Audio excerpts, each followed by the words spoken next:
What's up, Neo? Been a long time. I ain't seen y'all in a minute. And now, Antique is out. the 2021 WWE. I'm sorry, I pushed dinner back because we were going to record, and then all of a sudden, since we were late, just try to get dinner in, and now I'm getting dinner in. No, same.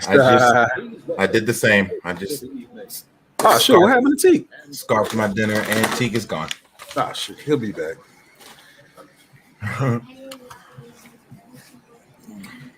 At this point, he's the only one now without a cam and a mic. We need to change that at some point. Yeah. Welcome. You won't believe the motherfucker who I heard from earlier. Who? Take a wild guess. A wild guess. Considering that we're alive, I don't want to go too wild, but JG, the initials of JG. That's all I'm gonna tell you. Oh, I was gonna say the X. Jay Cargill. Nah. Jay Cargill. Nah. Not JC. JG. Okay. I thought it was a G. Of another unnamed podcast. Word. Well, you know.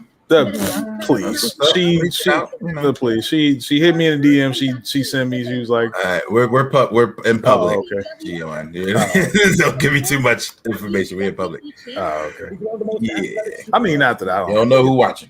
Yeah, But anyway, shout out to JG and everybody watching. Yeah, whatever. Anyway, Teak's back. All right.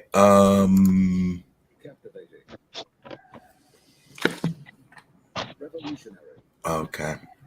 Oh, my green screen is wacky. I forgot my green screen was hanging up. Teak, what up, bro? What up? Gang shit.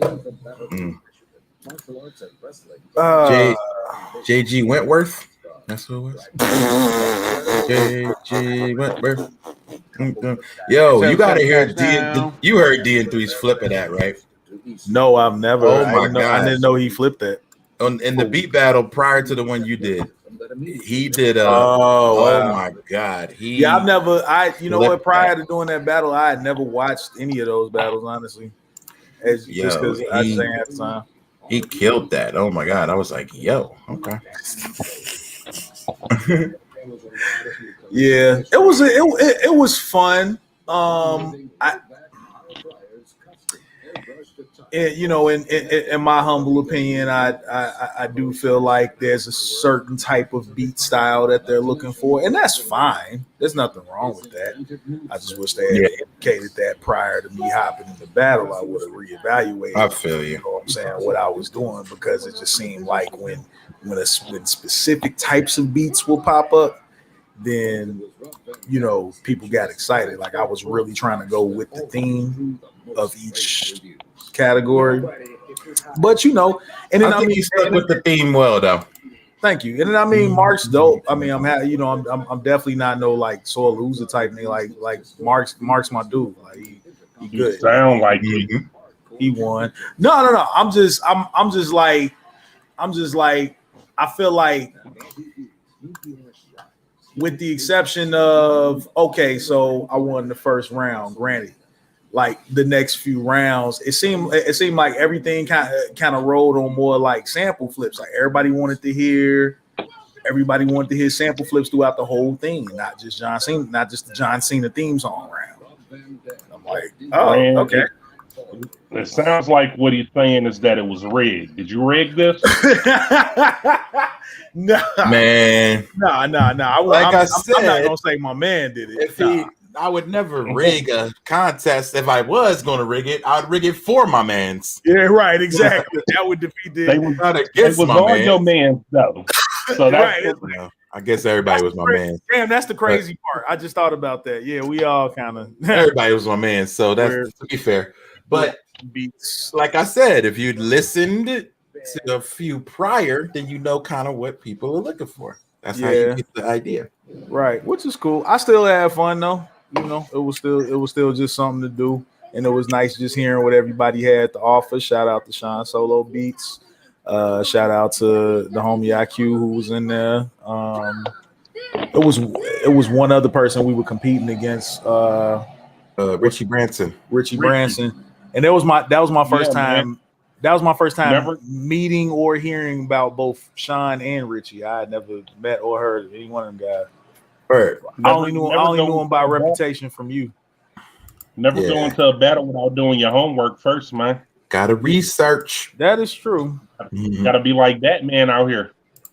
Yeah, no, that's true. You ain't gonna go into battle without knowing your enemy. You got prep time. He's supposed to beat everybody with prep time. That's true. And you were like literally the last person to turn to beat him. So you had a little bit of time, extra time. Right. But nah, it was. I thought it was dope, though. Everybody, it was fun.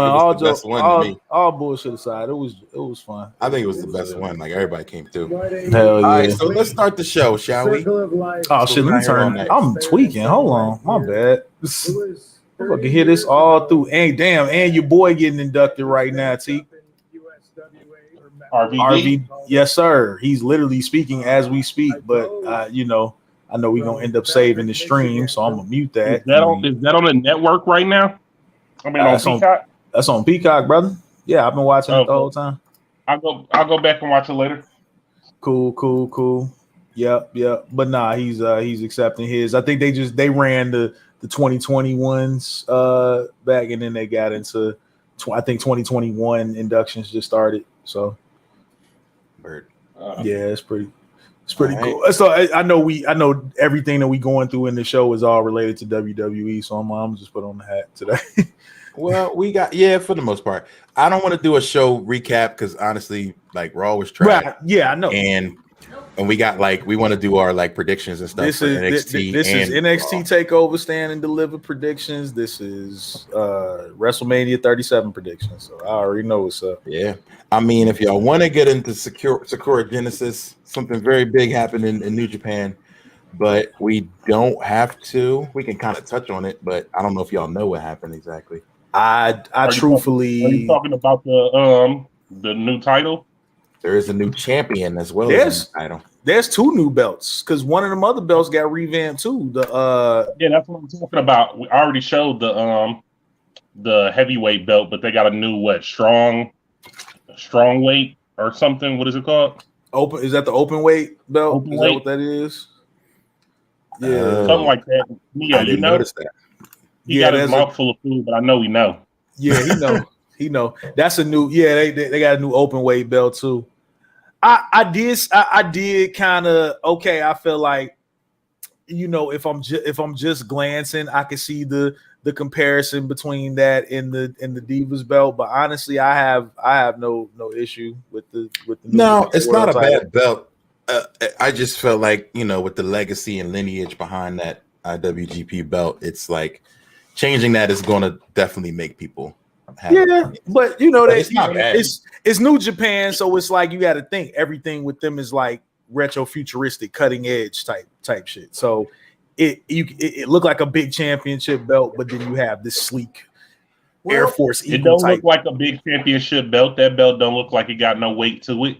It looks tiny compared to the newer one. I seen somebody holding it because wait, who got it? Will Ospreay, right? Yeah. Well, I mean, I know obviously Will Ospreay is a small dude, but at the end of the day, he looked like, you know what I'm saying?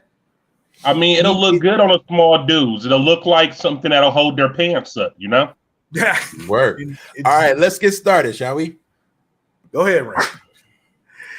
Ladies and gentlemen, boys and girls, children of all ages, people all over the world, it is episode 196 of the baddest podcast in the land. I'm talking about the MMP, the three most dangerous letters in sports entertainment commentary. That's right.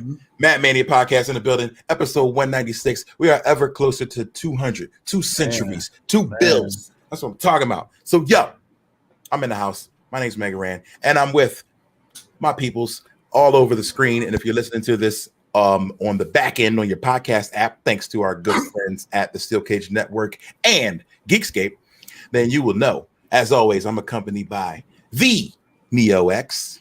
What up? What up? Shout out to everybody. Happy WrestleMania wrestling week. Hope y'all have all the water in the world. A lot of wrestling about to come at you. And the villain, Teak Hall, is in the building. What up, Teak? What up? Yeah. How y'all doing? WrestleMania weekend, like Neo said, it's like WrestleMania out there, you know? This is WrestleMania. I like that. That might have to be the name of he might have titled the episode. WrestleMania. Damn. At the beginning of the episode, I like it. Never happens. WrestleMania. Okay. Merry WrestleMania, y'all. This is the time of year when Vince McMahon makes his way down your chimney and and steals all your stimmy. And he poops in your toilet. with a handful of peacock. Oh no. And last but certainly not least, or maybe next to last but certainly not least, G1 to the rescue. What's good, sir? What up? Anti-hero in the building. Yeah, Merry WrestleMania. Incognito over there with the shades on. Yeah, the hat low. Yeah, looking like Stevie Wonders. All the joy, all the love. No, let me get off that. No, but man, a lot of wrestling this week. It's gonna be interesting. I look forward to it as always. WrestleMania time is like the gift and the curse for me personally.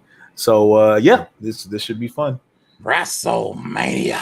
So before WrestleMania, so much of it, man. So we got a lot of wrestling happening. This is honestly, I want to be super excited, and I am very excited because we love wrestling. But I don't know. Does this feel a little different? This is like Christmas when you're 35 and you're like, it's not quite the same. Does this Mania season not feel as hype? I mean, I can say. Oh, Neo, go ahead. Yeah, I'm definitely of that opinion where I'm just not hyped for Mania. In fact, I'm probably more hyped for the GCW shows that are going to be on and popping. Just because the buildup outside of SmackDown has been abysmal. I'm not invested in anything at this point, my guys. I just want to see good wrestling at this point. I'm just down to see some good wrestling. And I want to see Shane jump off of something big. Like that's it. That's it. Give us what we want. That's it. I wonder if RVD said anything probably about more. Yeah, Teak, how you feeling about Mania season? I agree with Neo that WWE just hasn't did a good job with their go home shows and even the weeks prior to building towards Mania good. I don't think, and. I feel like Fastlane is an issue for WrestleMania because there are too many pay-per-views too closely that they're not building towards the proper feuds or matches for Mania because they have to kind of like cherry pick and do some weird shit at Fastlane. But yeah, man, that's just kind of how I feel about it. I'm probably more excited about NXT than I am about like WWE at this point. Like, no joke. Agreed. With the exception of, I'll say, the main thing I'm looking forward to is the triple threat title match, which we'll talk about later. But that I'm actually looking forward to. Everything else, I'm like, hold on. And then there's NXT. Our two beautiful black queens that's headlining one of those nights. Oh my God, forgive me. Put some respect on the name of what should be the main event. Yeah, of that show. But guys, like that build up though, like how are you gonna have Bianca's like losing all over Raw? And, like she won your Royal Rumble. She they had to go tag team. Like they've been putting the challenger and the champion in tag teams for some godforsaken reason. Why? Like it just doesn't need to happen. That's wrestling 101. You team them up. Yeah, but it's done so much that I'm just sick of it. They're eating off just the fact that they're two black women headlining it because their build-up has been trash. The Maybe they don't want to. I don't know how they managed to do it. Thank you, Blaze, for mentioning it. And shout out to Shauna in the chat. What up? But like, they've really managed to take the steam out of a marquee matchup. Yeah, like just because of the lack of buildup. Like everybody was so hyped about this, and maybe they don't want to do the typical black woman finger in the face thing. Leading, I don't know. Maybe they're overthinking the buildup. Like, oh, let's team them up instead of having them. You ain't better than me. You ain't better than me. You know what I mean? Maybe they don't want to do that. I need them to kind of do the finger in the. I don't know. Maybe that's just the vibe. They slapped each other though. Yeah, they did. Well, they just needed to have the titles separated, and I don't know why they have them so close knit. The women's championship and the women's tag titles don't need to be intertwined. They're fucking it up. So like, we don't even have Bayley on the pay-per-view, or like other women who could have opportunities at the pay-per-view because they've been having Sasha and Bianca dealing with the tag team. That's a good point, Teak. They and Teak just vanished. Where'd it go? But he was like, I'm gonna drop my point and then smoke bomb. At least he got to the end of it before he got to this point. But you're absolutely right. I don't understand why you putting the two people who are in your biggest match in a match against the tag champs when you could be like, there's Bayley, there's so many other people who don't have matches or programs right now. There were so many different directions they could have went to with that. We got to get our boy. Oh, go ahead. If that was wrestling, if that's wrestling 101, like it's just getting really out of control because Asuka and Rhea Ripley even did that. Oh, you know what I'm saying? Them up, yeah. And, now while he's now we got a run-in assist by the muscle of the crew, the homie Rock Knowledge. Rock. Nah. So get your cataracts done, G1. Is that why you wearing sunglasses right now, bro? Nah, I just felt like he's just cool. That's all. Felt like wearing the glasses, like cool. Yeah, they just said that shit. Great minds think alike, I guess. That's right. And that's a wonderful comparison, by the way. And then Rock. Neo without a beard is different. I had to go to church, okay, and my face was busting up. You need to peel it back a little bit. If you're scared, go to church. Rock, before you hopped in, we didn't get quite into the match card yet, but we were just getting like opening initial thoughts on upcoming events this week before we get into the match card. So since you're in now, your thoughts. Look at his face. That's the face. I've never seen Rock right, before like, on the subject of WWE. This is like Christmas. He called this episode WrestleMiss, and I was like, that's usually how Mania week feels. But this feels like Christmas to me. I said, this is Christmas when you're 40, and you're like, don't feel the same. So is that how you feel in this Mania week? Rock? No, Rock is not trying to defend it, Blaze. No, this is your chance to hate. We all are in agreement. Do you feel like Vince McMahon gave you draws for WrestleMania? Is that how you feel? You got socks? Oh man, like he gave me hand-me-down socks. I got a fruitcake. That's what I got. He gave me dollar store figures. Oh wow. I mean NXT is typically the show of the weekend. So I'm expecting NXT to be much better than the main show. Big facts. On the flip side, I was like, I don't even know if I care enough to want to watch 2 days of Takeover. Ooh, well, that's a hot take. That's a different one. So too much Takeover? Watch 2 days of WrestleMania either. Like, I don't have any desire for 4 days of this shit. Like, it could be. That's what I wanted to. That's a really good point. Have they earned 4 days of viewing from us?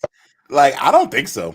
Not even that. Think about this. You had Raw last night, Hall of Fame tonight, Takeover Wednesday, Takeover Thursday, SmackDown Friday, WrestleMania Saturday, Sunday, and then Raw Monday. Takeover is back. NXT starts on Tuesdays. On Tuesday. Yeah. Like no days off. Yeah, no days off wrestling. This is their week to kind of get you in the habit of watching wrestling every day because it's wrestling every day now. You didn't even mention Impact or any other wrestling. You basically have wrestling every day now. I think that is WWE's goal, is that they tend to do it recently during Mania weekends. It's like, let me stuff in everything so that you don't even have time to watch other stuff.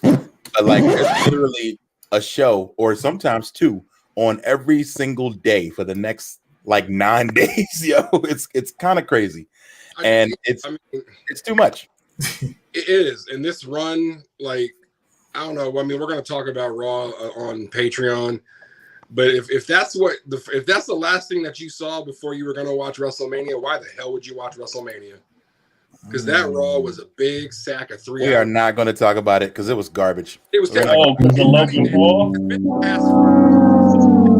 Well, somebody out there was happy, I'm sure. Maybe someone in the world asked for a 30-minute Drew McIntyre versus King Corbin match, but I, for one, did not. After 30 minutes? Bro, it was 30 minutes. They gave them 30 minutes? That's unbelievable. Like, no disrespect to Drew, but God, I can't stand Baron Corbin. Yeah, I was watching the other guys on Monday. That was actually what other guys are there on Monday? The people that you love to hate. Oh, you were watching some internet crap. There you go. I would much rather have watched AEW than what I watched because I've never watched Dark. I've never watched it. So I would have rather watched Dark than watch that. I watched the men's basketball final last night instead of watching wrestling. Somebody tried to catch Angelo Dawkins slipping on Twitter. They were like, look, Angelo Dawkins, who works for them, is like live tweeting the basketball game. He's not even watching Raw. And he had to be like, "Nah, dog," and he pulled out a picture of like him on his phone and on the TV. Like, I'm doing both. Right, double duty.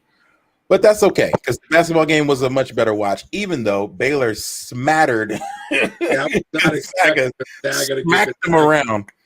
And props to the Baylor Bears for a huge turnaround season and knocking off Gonzaga and all that good stuff. Wait, who? The fuck? It's what? Neo. It's that's false. I heard a thing about how Gonzaga was just created just for men's basketball. Like you can't find it anywhere on a map. I didn't even realize they don't even have Gonzaga. They don't even have a real like admission building or anything like that. I heard Gorgonzola. I heard Agatha After All. I'm like, I don't know these motherfuckers. Gorgonzola. Yeah. Hey, put some respect on who went there. John Stockton went to Gonzaga. Anyway. Oh, I know who John Stockton is. So they were undefeated until they ran into them Texas boys, and then they wasn't. So shout out and props to Baylor. So that's what I watched instead of Raw. So this morning I watched Raw, and it almost put me back to sleep. It was really bad. So we're gonna move forward. Yeah. I don't have my Sling subscription right now, so I didn't see SmackDown or Raw. I just looked at highlights. Okay, you ain't missed much. So you asked a good question in the chat that I wanted to bring up. G1 said, "Who is this Rudy Poo, Logan Paul?"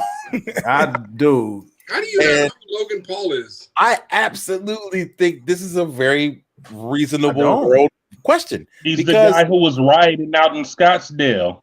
Y'all don't remember? Yeah. Was he? Just is a professional troll. He's like the biggest guy on YouTube. And I forgot. He started a riot in Scottsdale and had to get back at the Scottsdale Mall. Is it really a riot at Fashion Square though? It can't be a riot. Well, it was when the mall was closed and people were inside the mall breaking in stuff when they shouldn't have been. So that would be considered a riot as far as I'm concerned, just stealing some shit. So a little bit about this gentleman. He started a YouTube in 2015 after he got popping on Vine. Vine got him going. Next thing you know, YouTube, he's probably several million subscribers. He is huge. But in 2017, he had a big controversy with the suicide forest in Japan. He went through there and he filmed, and it's like there's this forest in Japan. I forget Suicide Forest. What fucking B horror movie did this come from? That was terrifying. It's really it's a real thing. It's a real thing. It's this forest, and I don't know why, but people in Japan, when they want to end it, They have gone into this place and Suicide Force. Aoki Gahara.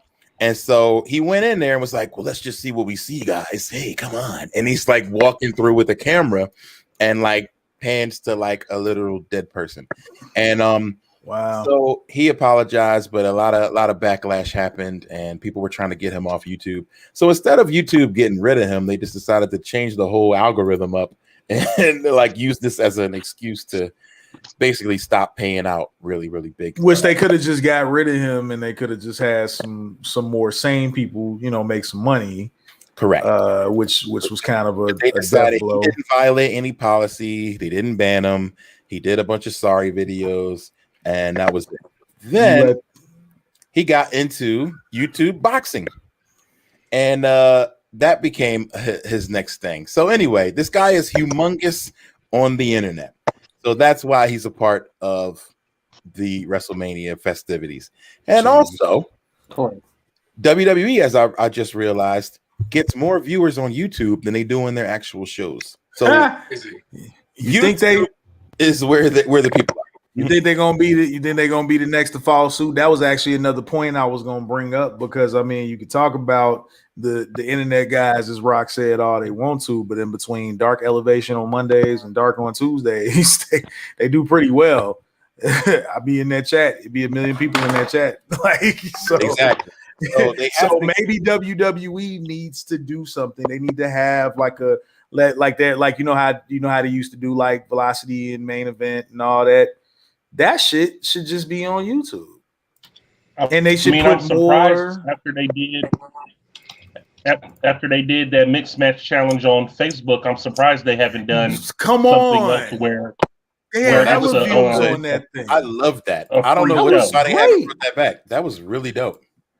They did it 2 years. I was really big into that. I really liked it. Love mismatch. But I'm saying it was on Facebook. They could easily move it to YouTube or do something like that. I'm saying they have the means. I'm not sure why they're so late to getting into the free. Exactly.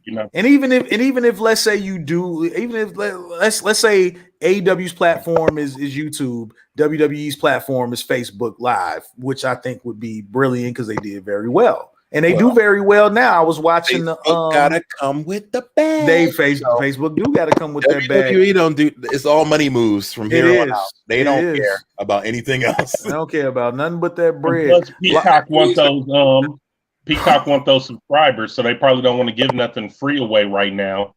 Get you watching somewhere else. The goal is to get everybody to go to one service, not split it up with YouTube. Mm-hmm. There's no way WWE is going to go to a lot of online content for one reason. They're getting that NBC money with the Peacock TV money. Yeah, that's true. Advertising is still the biggest thing. That TV money is going to dwarf whatever they would make from a YouTube. That's true.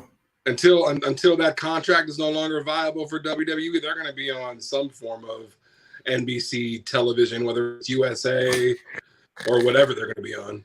That's true. And I mean, it is a streaming. I think WWE had an issue with the mixed match challenge with like people being themselves, because WWE has an issue with people getting over that they didn't put over. So Jesus. Oh yeah, that's that too. Because like people started getting like teams getting over with them being a whole different character, and then they come on TV with a whole different character. So yeah, I can see them not necessarily liking that. So let's start with this NXT card, shall we? Mm-hmm. And let's run through it. We got mad wrestling to talk about. Okay, so NXT Takeover, Stand and Deliver, Night 1, Wednesday, April 7th. Dang, that's tomorrow. Yes, all right, so we got NXT Women's Championship, Io Shirai versus Raquel Gonzalez. That's the main event. This is, are we starting? Oh, wow. I Okay. think that's what I read. That's the main event, I believe. Main event time, baby. I believe it. Could be wrong. Well, all right. Yeah, it probably is. All right, so let me start at the beginning then. Leon Ruff versus Swerve versus Bronson Reed versus Cameron Grimes versus Dexter Lumis versus LA Knight in a gauntlet match for a North American title shot on night 2. Oh, wow. I like this putting stakes where now they'll get a match the next day. That makes that match I love interesting. Now you got a reason to watch. So who is going on to face Johnny Takeover the next night? Oh man, I would love to see.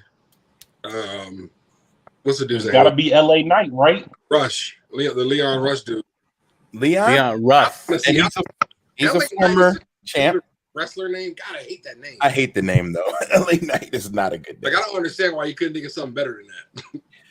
Yeah, the name is whack, but I feel like his push would be pointless if he didn't get over in this match. He's kind of beefing with he's beefing with the big dude right now. Was it Bronson Reed? Colossal Bronson Reed. Yeah, that's my dude. This should be a really good match. I know they're going to be a lot of hard hitting, a lot of flippy flying, and I feel like Swerve is going to be so focused on Leon. You know, I feel like them being in the match isn't concerned about getting the title shot. It's going to be more concerned about them hurting each other. So yeah, and I think if oh, go ahead. Go ahead. No, I think if they're gonna stick with the Bronson Knight feud, so then that means he's probably not gonna go in on this match. I'm gonna say Loomis. I'm a fan, and I feel like he's just been on fire. I feel like is he not undefeated at this point on NXT? Do you think he's gonna do what he did last time and just kind of wait in the corner until everybody's fucking each other up and then just run up? He might, and I mean it would be hella cool. I feel like Loomis would be, if not Loomis, then because now he has a slightly altered gimmick and he's been kind of getting more over on the heel side, maybe Cameron Grimes, and that's an odd pick, but I feel like either Dexter. Yeah, he's going to the moon. Yes, which I don't. It's kind of weird. He's like Jamie Noble 2.0. He's like but with money. And, exactly. Yeah, but really help.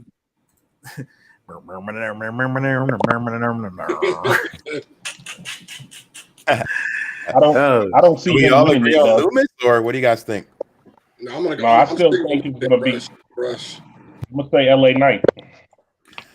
I can see LA Knight. I think only because Ruff's done it before. I feel like him and Swerve still have a story, so I can see them canceling each other out. So to me, I think Loomis kind of makes the most sense. Mm-hmm. I want to see Dexter and Gargano. I think that's a good match for the next day. That's an excellent match. So that's my pick, though. Neo, what say you? Well, if Loomis wins, that fits with their story because he's been involved with Gargano. And the way story progression, it makes the most sense. Neo, what's your pick? Yeah, I'll give it to the Lucha Underground alum. I'll give it to Isaiah Swerve Scott, just because.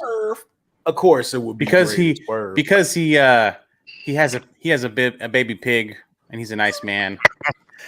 Swerve is a nice man. Don't let him the TV stuff fool you. I'm so confused on the baby pig part. Why does he have a baby pig? That's inside stuff. I mean, he just has a pet pig, one of them little tiny pigs. It's cute. Literally? Yeah. He's pulling in IRL real life. Oh shit. Cute stuff. Wait, little stuff. Is that how you pull bitches these days? You gotta get a little baby pig? A little piglet. A little piglet? Shit. Hey, everybody loves piglets. I'm gonna go buy a piglet this weekend. I was just about to say, Rock, shit. Yeah, go to that farm. You gotta try something, figure out the best pig. And whereas I got bacon in like 8 months.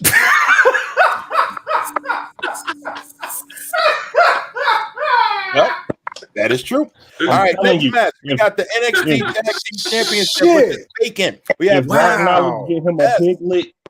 Give it a name off of Mandalorian. Start dressing up, doing cosplay on TikTok. He'll have all the bitches. All the bitches. NXT Tag Team Championship, which is currently vacant. We got MSK versus GYV versus LDF, Legado del Fantasma. I just gave everybody that's a tough one. That's a real tough one. All right, so this is a reminder. This match comes about because of the result of the tag team titles being vacated. Danny Burch was injured. Burch and Lorcan couldn't defend. These are probably three of the at least most exciting tag teams. So I think this should be a good one. But honestly, I don't watch enough NXT to even call this one. So they've been I like pushing MSK though a lot. I like them a lot. Well, and they won the Dusty Tag. They did. Tournament. So I say MSK for sure. Are they still undefeated in NXT? Yeah. Go with the hot hand. Go with the hot hand, baby. Yeah, I honestly, I don't doubt MSK is going to take this one. They got so much heat. I mean, they had so much energy, and they got this big push winning that tournament. I don't see why you wouldn't put those titles on them, and then just have them bounce around the UK as well. Like, do it all. I'm going for the Mexicans. Hey, that's a good pick, though. All right. Unafraid has a good point. MSK or GYV should take this unless they're going to call GYV up to main roster to redo the Forgotten Sons or whatever they were called. That didn't work out so well. Unafraid, are you a Ranger fan? Your name was Unafraid Zio. I noticed that. MSK all day is where I'm feel, but I mean, I wouldn't be mad if the Mexicans take it either. So I like all these teams though. So like there's really no loss. I think this is going to be a really good match. Not a bad choice.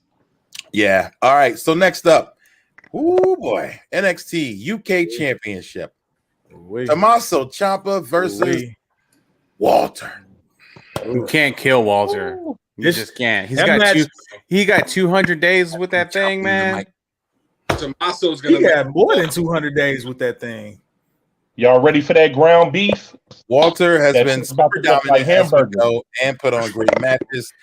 He tried to get he's gonna shave his chest here. Ciampa and Timothy Thatcher to join Imperium failed. Walter and his group assaulted Ciampa on multiple occasions leading up to this showdown between two pillars of their brands, I think. I mean, you think NXT, you got to think Ciampa. You think NXT UK, you think Walter. So Walter ain't losing, in my opinion. Walter can't lose. No. Listen, this match hurts just thinking about it. Facts. Because I know Ciampa. Yes, Walter's definitely gonna keep that belt. The UK title in Walter's hands has been one of the most prestigious titles, not only in WWE but in wrestling as a whole. But Ciampa ain't no slouch, and he don't mind hitting hard, and he don't mind getting hit. Right, he's going to take that punishment, and he's going to give punishment too. So this shit gonna be, this match is gonna be so pain. I'm gonna put on some Ben Gay before this match even come on, because that's looking like burger meat. If you're going to be going against Walter, you got to be able to take a hit. That's looking like burger meat. I agree with Marcos. Shout out to Uncle Marcos in the chat. Yes, kayfabe. Walter wins, but we win because indeed this is going to be fun to watch. Indeed, it is.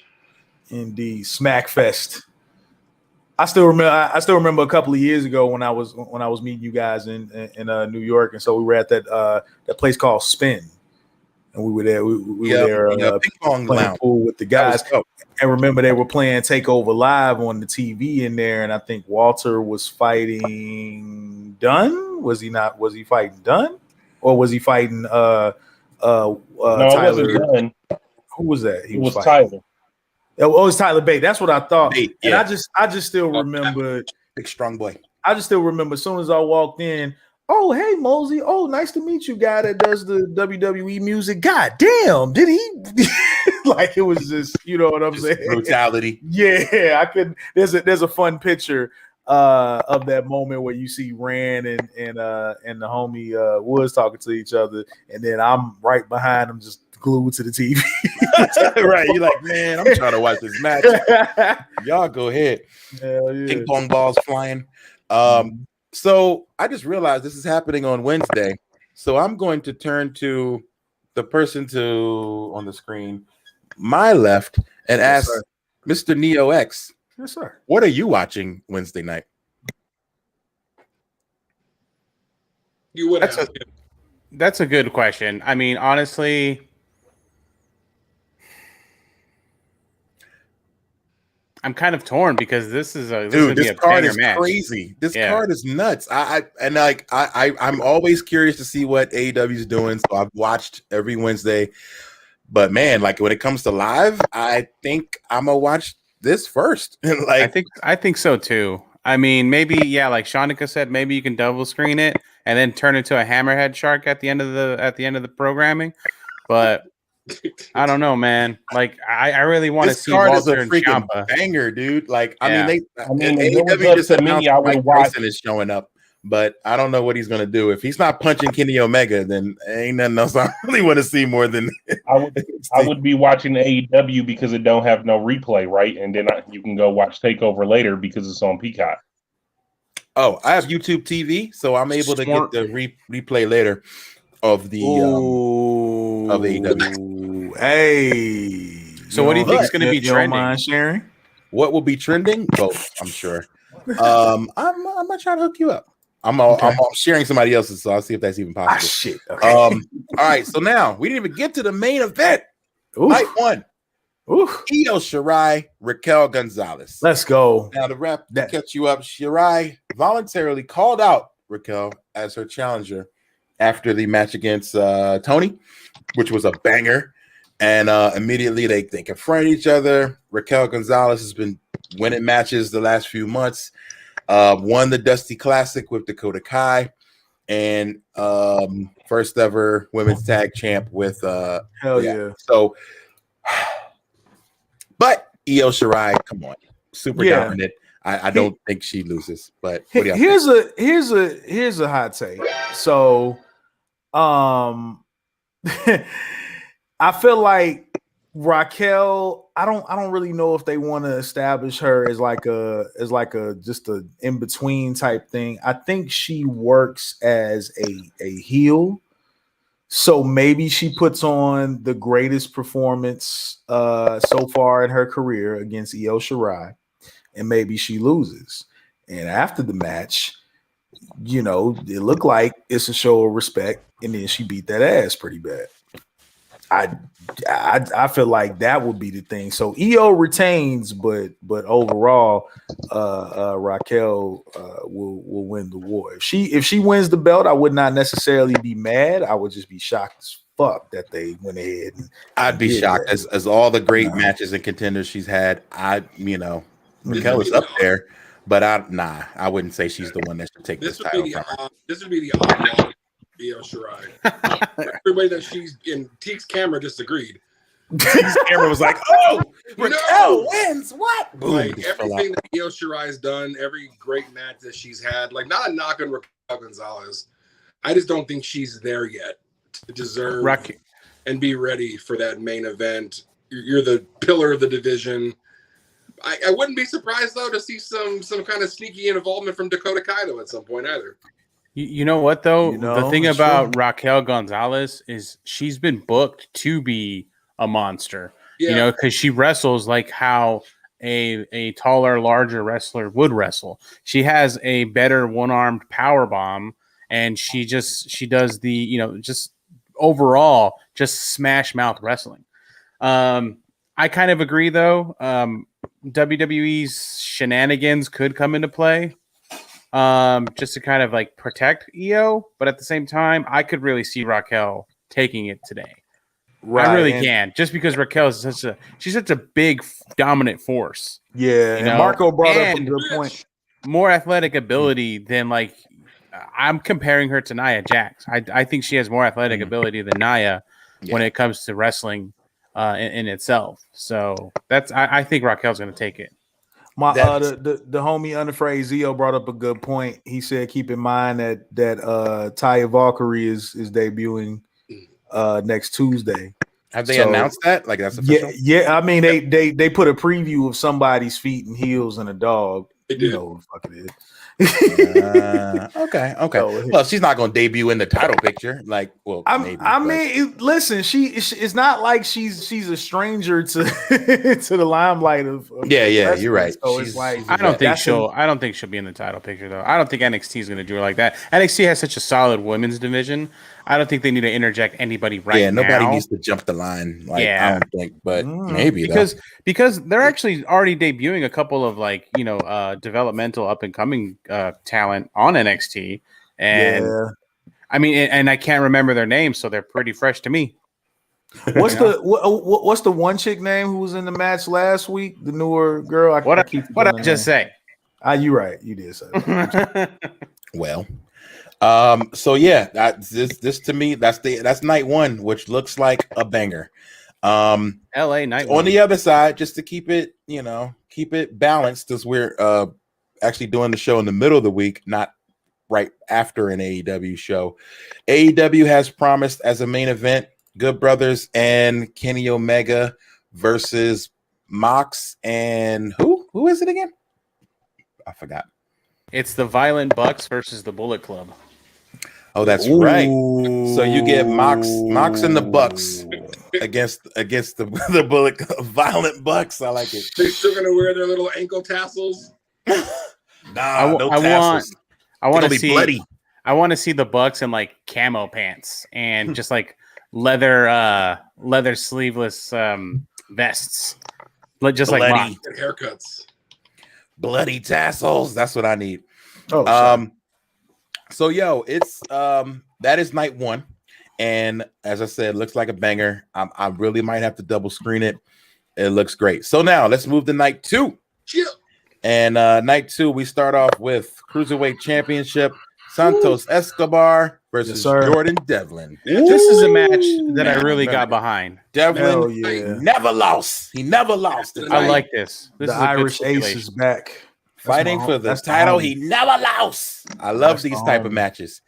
So he's continued defending the title since returning. Escobar won in the tournament.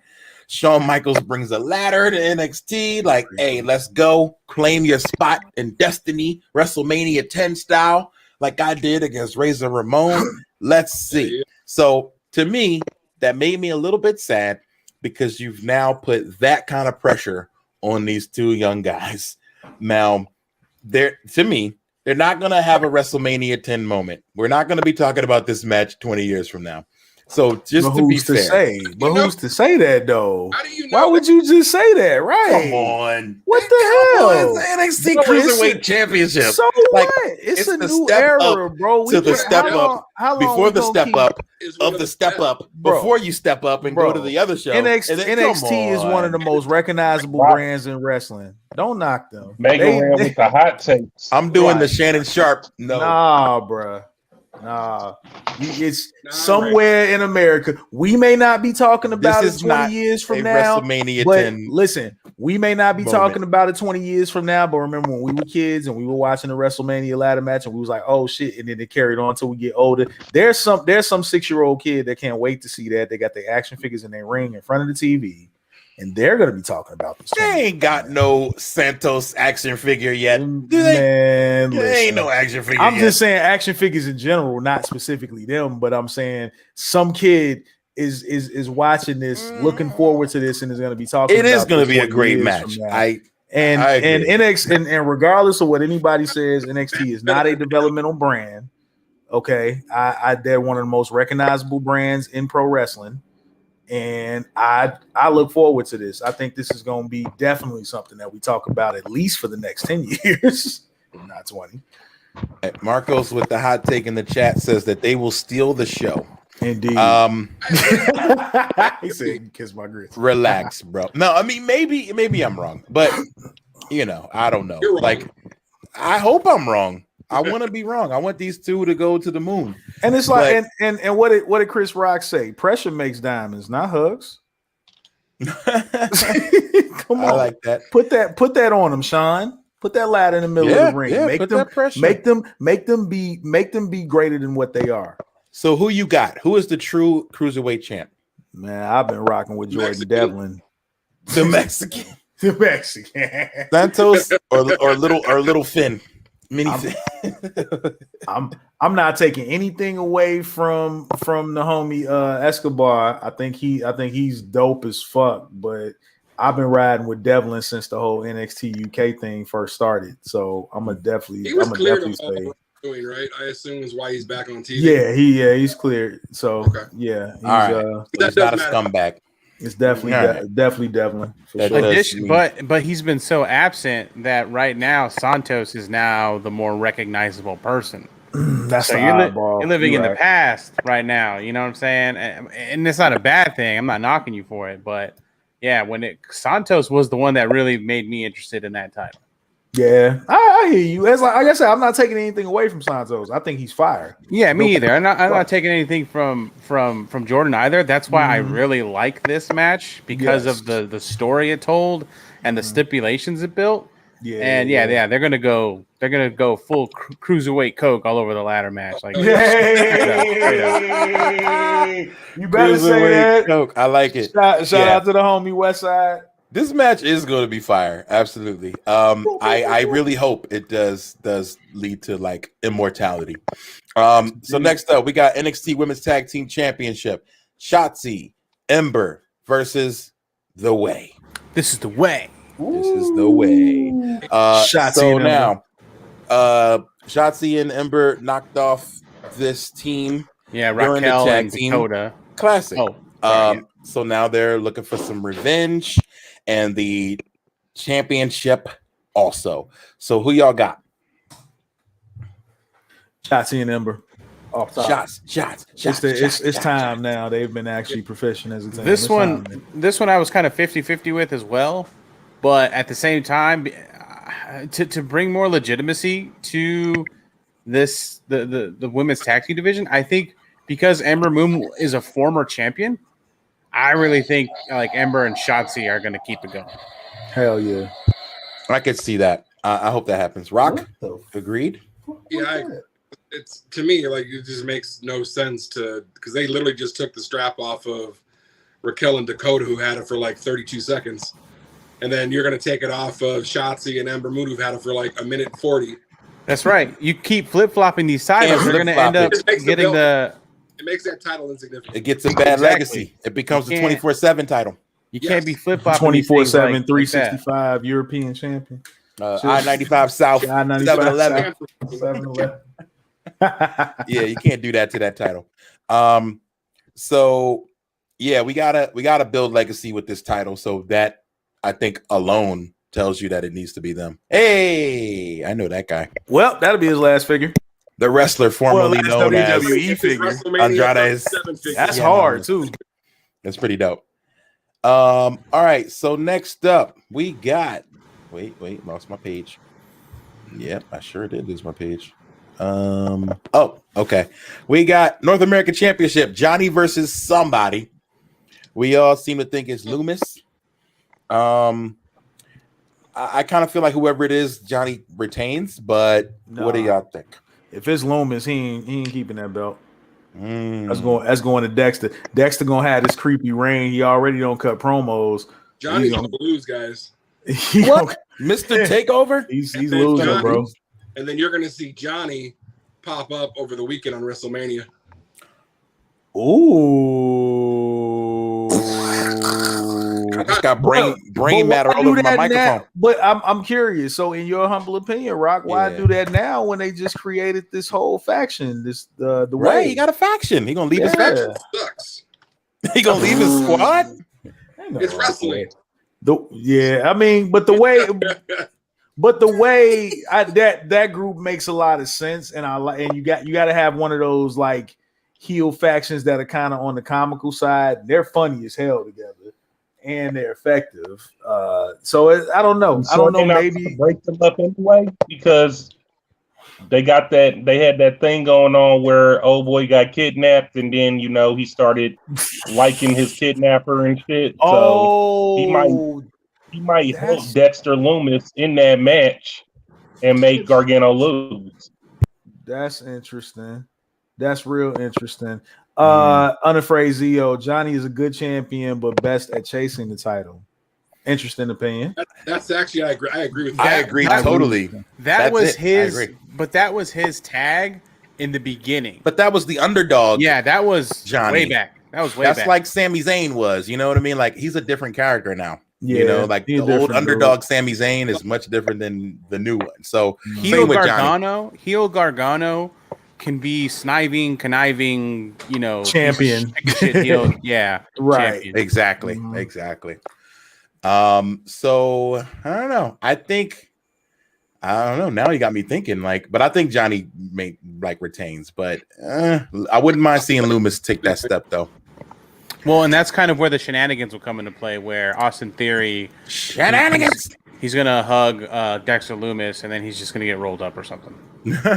Speaking of shenanigans, we all remember the super kick heard around the world. Ooh. Adam Cole, baby, Kyle O'Reilly's face.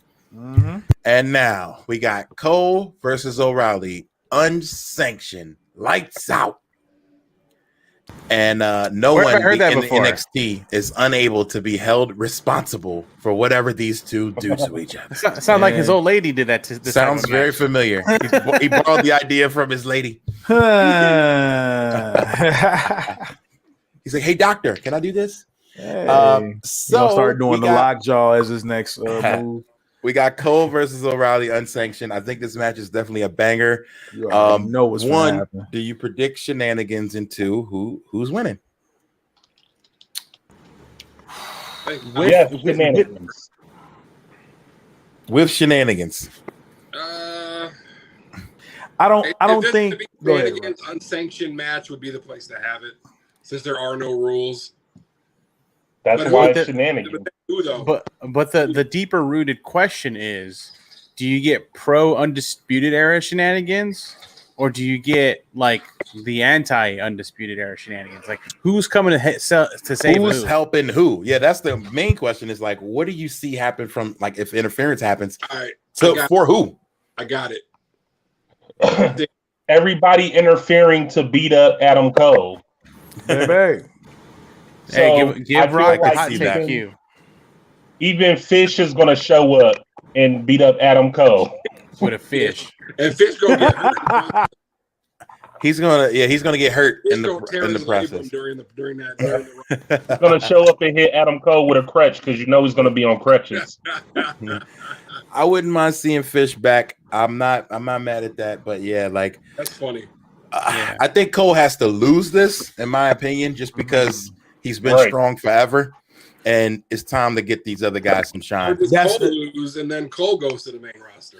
I was gonna say he ain't alive there, bro. I was gonna say that would be cool, but ultimately, I put it to you like this: if Cole come out there with brand new graphics and a brand new entrance theme, or keeping the Undisputed Era entrance theme because he needs the boom shit, but just brand new graphics, then yeah, this is going in the favor of Kyle O'Reilly because Cole does not need to be any more established as the cool heel that he is. He's an incredible at what he does. So whether he wins or whether he loses, he's still going to be relevant at the end of all this. So Kyle O'Reilly is a relevant wrestler to those of us who appreciate wrestling, but the general public eye is just now seeing him really get his footing and really be a little bit more open on the mic and come into his own. So this is his time to shine. I'm gonna say Kyle O'Reilly. Oh yeah, I totally agree. Do you think the grimy era could be like a credible faction? Do you think Cameron Grimes recruits Adam Cole and they do the grimy era? The grimy era. The grimy era. Ooh. I don't think Cole needs to jump into another faction right away. No more especially if he's Cole. Not leading the faction. Then he need to just be by himself. I think Cole's I mean, Rock might be right. It might be time just to shake him up a little bit for him to go to the main roster, but I don't know that would be very good for him. But it's fine, it's all good. But I don't know. I'd like to see him try. I would like Cole on SmackDown if possible. I was just about to say Cole had a great. Remember when they Let's remember not forget when they were that doing, Daniel Bryan match? Yeah. Oh my God! Before banger. Survivor Series happened on SmackDown. Oh my God, dude! Still one of my favorite matches. They had of banger. the last 5 years. So absolutely, yeah, Cole could easily go to SmackDown and be the man over there. Him and Daniel Bryan could go ahead and rehash that. And that could be absolutely that could be something special. Anything Daniel Bryan is in becomes an automatic 3-way. Yeah. Oh wait. He's a married man. But yo, he could lose Thursday and show up literally. Let's not forget, NXT happens on Thursday and then SmackDown happens Friday. So what if he just pops up the next day? Like, yeah, let's go. Totally could. Bruh. I saw this meme I posted on Instagram where it said, if I pay for your homegirl's meal, this how we sleeping. And there was a dude holding both girls in the bed. Daniel Bryan might have had both the fellas. I'm sure he done paid for both those meals. Oh my God. NXT Championship. Finn Balor versus one Karrion Kross. This is money right here. Yes, You think they ever play tricks on him and try to see if he know which twin is who? Oh, you an ass. A little twin magic. Nah, I'm sure they know. We know who they are, but maybe. Balor has held this title for 6 months plus, taking it from after Kross was unable to compete. He returned and he wants it back. So I think Finn was just holding this for Kross. In my opinion, he gotta pay homage. He gotta lay down. Yeah. So this is Kross's time. Like, Yeah, I don't see this happening no other way. And if it does, I might be a little upset. Like, Finn's held it down. Like, no doubt, Finn has held it down.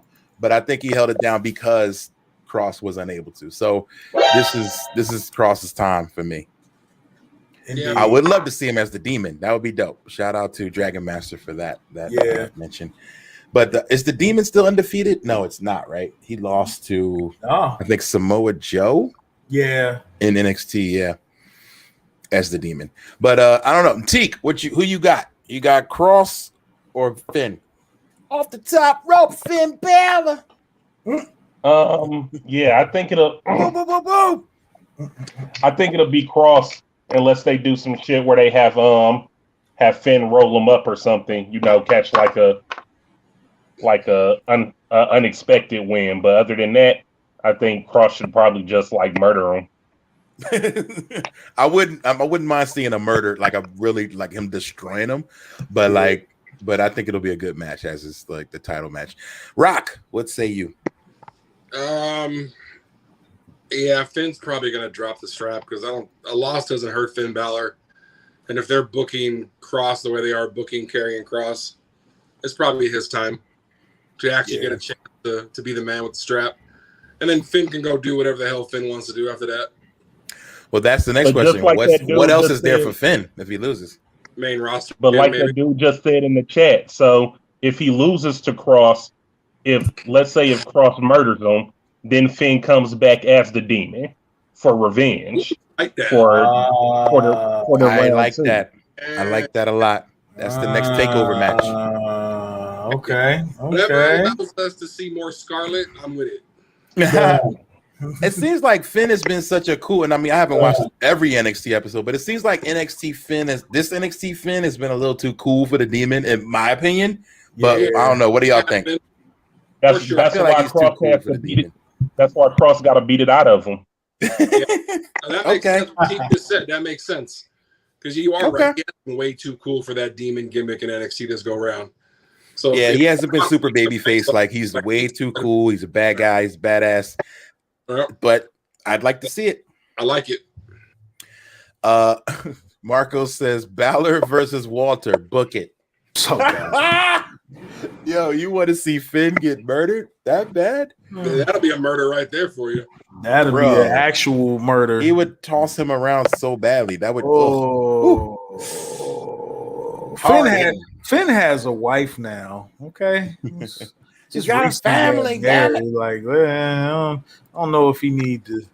I don't know if he needs to do that. And then it's like, and back to the whole back with those demon powers against Kross's magic, But then Karrion Kross, he comes out looking like goddamn Shao Kahn from Mortal Kombat and shit. And it's like, I think he's more demon than the Demon, just being Karrion Kross. I don't know how that works. That's what Finn would have to find out. Do we have to go back to that dark side in order to beat him, or a motherfucker that comes out to music that says "fall and pray"? You better reach somewhere deep, dark in your soul to go against this. Yeah, Karrion Kross, man, like you he's can't money, do that dude. coming out looking like the Fonz. You can't. No, not at all. You can't put your collar you against a bad man like this. I think somebody was like, you're right. Like Cross is money. Like he looks the money, the music's money, the gimmicks money. Like Scarlett's money. yeah. Scarlett's Oh, yeah. money. Scarlett been Like, money for a long ass time. He got beat up by Cain Velasquez and Triple I. Just saying. Damn, did he? Oh, dang. The only For real? thing Finn can do dressed like that is maybe steal Cross's girl. Maybe. Yeah, that's about it. Have you seen Finn's wife? Nah. I'm talking about in kayfabe. Finn got himself a Latina. Hey. Yeah. You know, Finn. Yeah, but Finn also comes out to the ring showing his dick to everybody. So He do Well, that is true.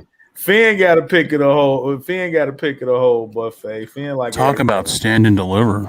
So I used to be like, man, can y'all pick a different angle to shoot this guy from when he comes Stand out? and deliver. Wait. goddamn Finn, Neo. He took that a little too literal. Wow. Neo-X. Okay, so I haven't found like a good like SmackDown actual preview. No one like really knows what's going to happen. So I guess we can just jump into this Mania card and run it down. We're doing that. Oh, we're doing that on this. Thank you, Sean.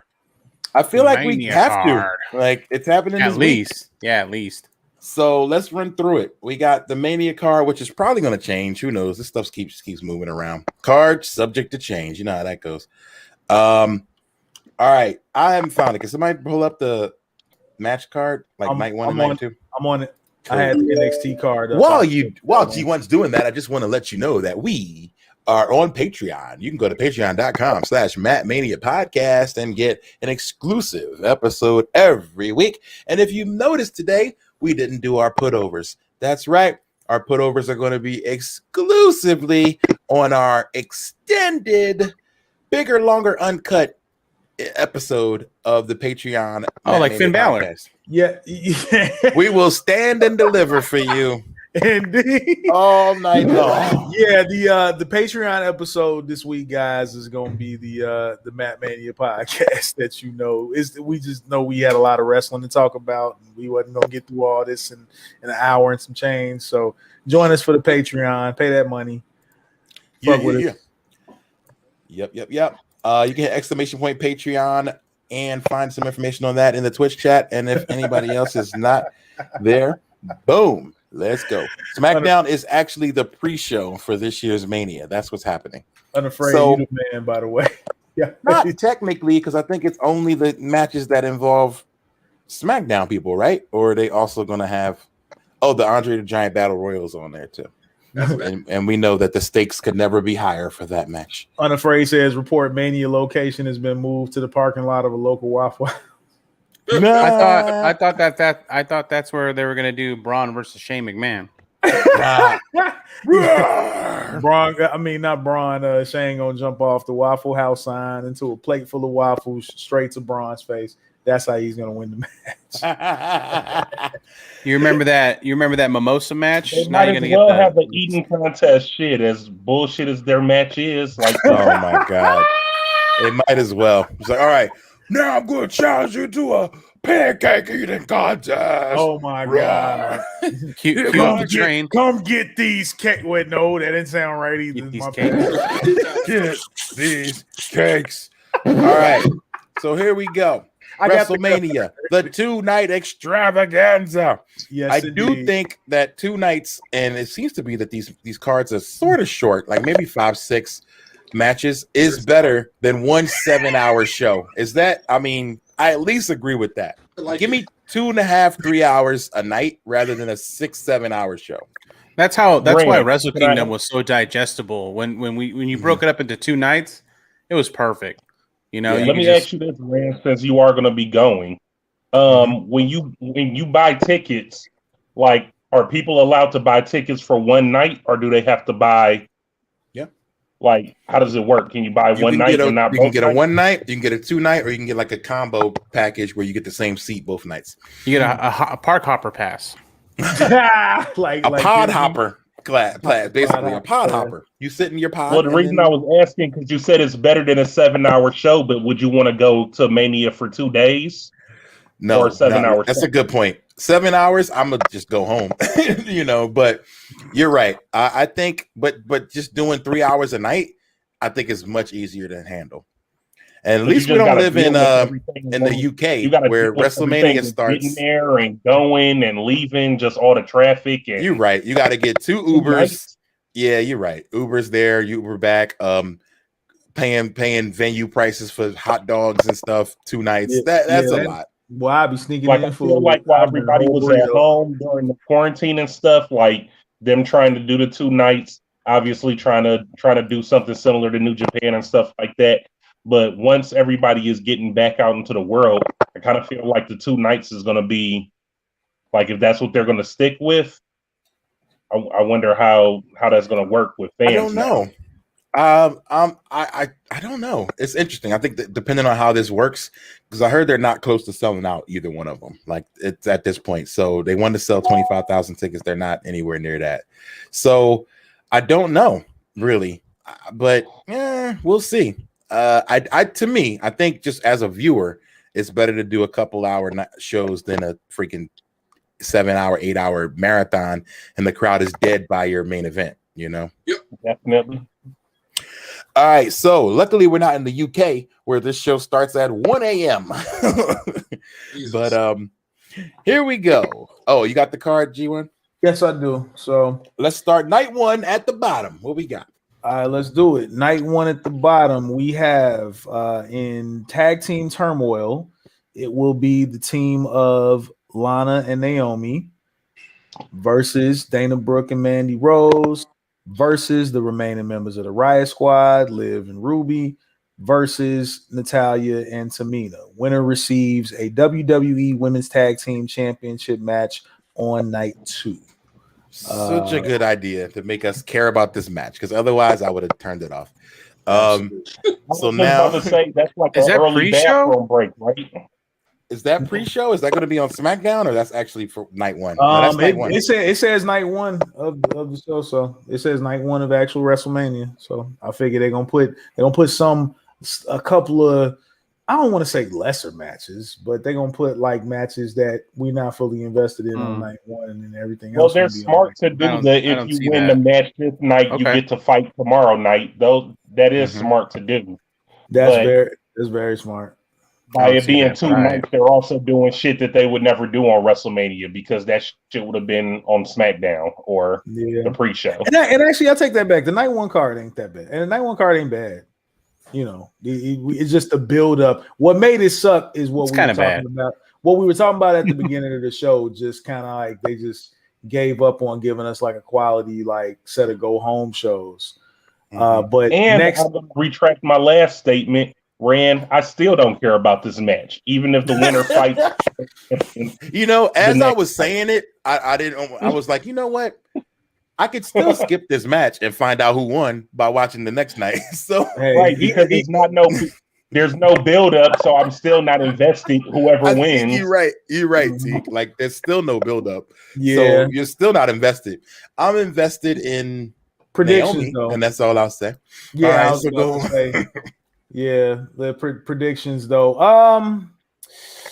Yeah, I'm gonna say Lana and Naomi, only because they've not only been buzzing in ring wise, but they social media buzz is crazy. Somewhere between them and Mandy Rose and Dana Brooke, their social media thing has been crazy. I seen a great TikTok video with the 4 of them all doing the Cardi B up dance, and then at the very end of the video, they start fighting in the locker room. It's the funny. Yeah, but they've been all their matches though, haven't they? Huh?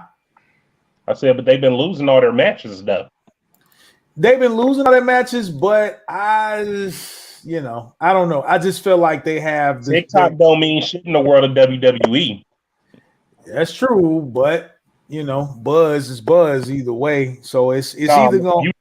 You just saw some sexy women dancing a Cardi B song, and you like, oh yeah, they pop. They should win. That don't matter. I don't know what I don't know what happened to Dana Brooke, but no, that's fair. But like, I do think that out of this match, the people who are the hottest is definitely between Naomi and Lana and I do feel like Naomi and Lana have the story, so they have the heat, they have the momentum, and to me, everybody else wouldn't get anybody invested as much. So thank I don't you. even remember who the other teams are, honestly. Exactly. Riot Squad. I really love Okay. Ruby Riot. Just want to say that. I love Ruby. I always want her to win. I always want her to do something dope. So Yeah, I love Liv. I love Liv Morgan. Livy. So I want to see. I think I'm gonna just pick with your heart. I'm gonna go Lana and Naomi. Yep, that's 2 for Lana and Naomi. Who else we got? Natalia, are they in it? Yep, Natalia and Tamina. Natalia's in it with Tamina. That would be fun to see, but it would be fun to see. But they ain't gonna let Tamina win shit. Unfortunately, man, Tamina gets no love. That's fucked up. It's so terrible. No love. Man, she's still paying for the sins of her father, huh? I mean, yeah, I guess. maybe. I mean, she got a job at least. But remember when we had that part talking about loving your job? Job you forever. True. They're like, look, you can hang out, but you ain't gonna win nothing because then people are gonna start asking. So who your daddy? Never mind. Gotta go. You can hang out. You can hang out. All right. So I mean, let's move on. What's the next match, G1? All right, next match.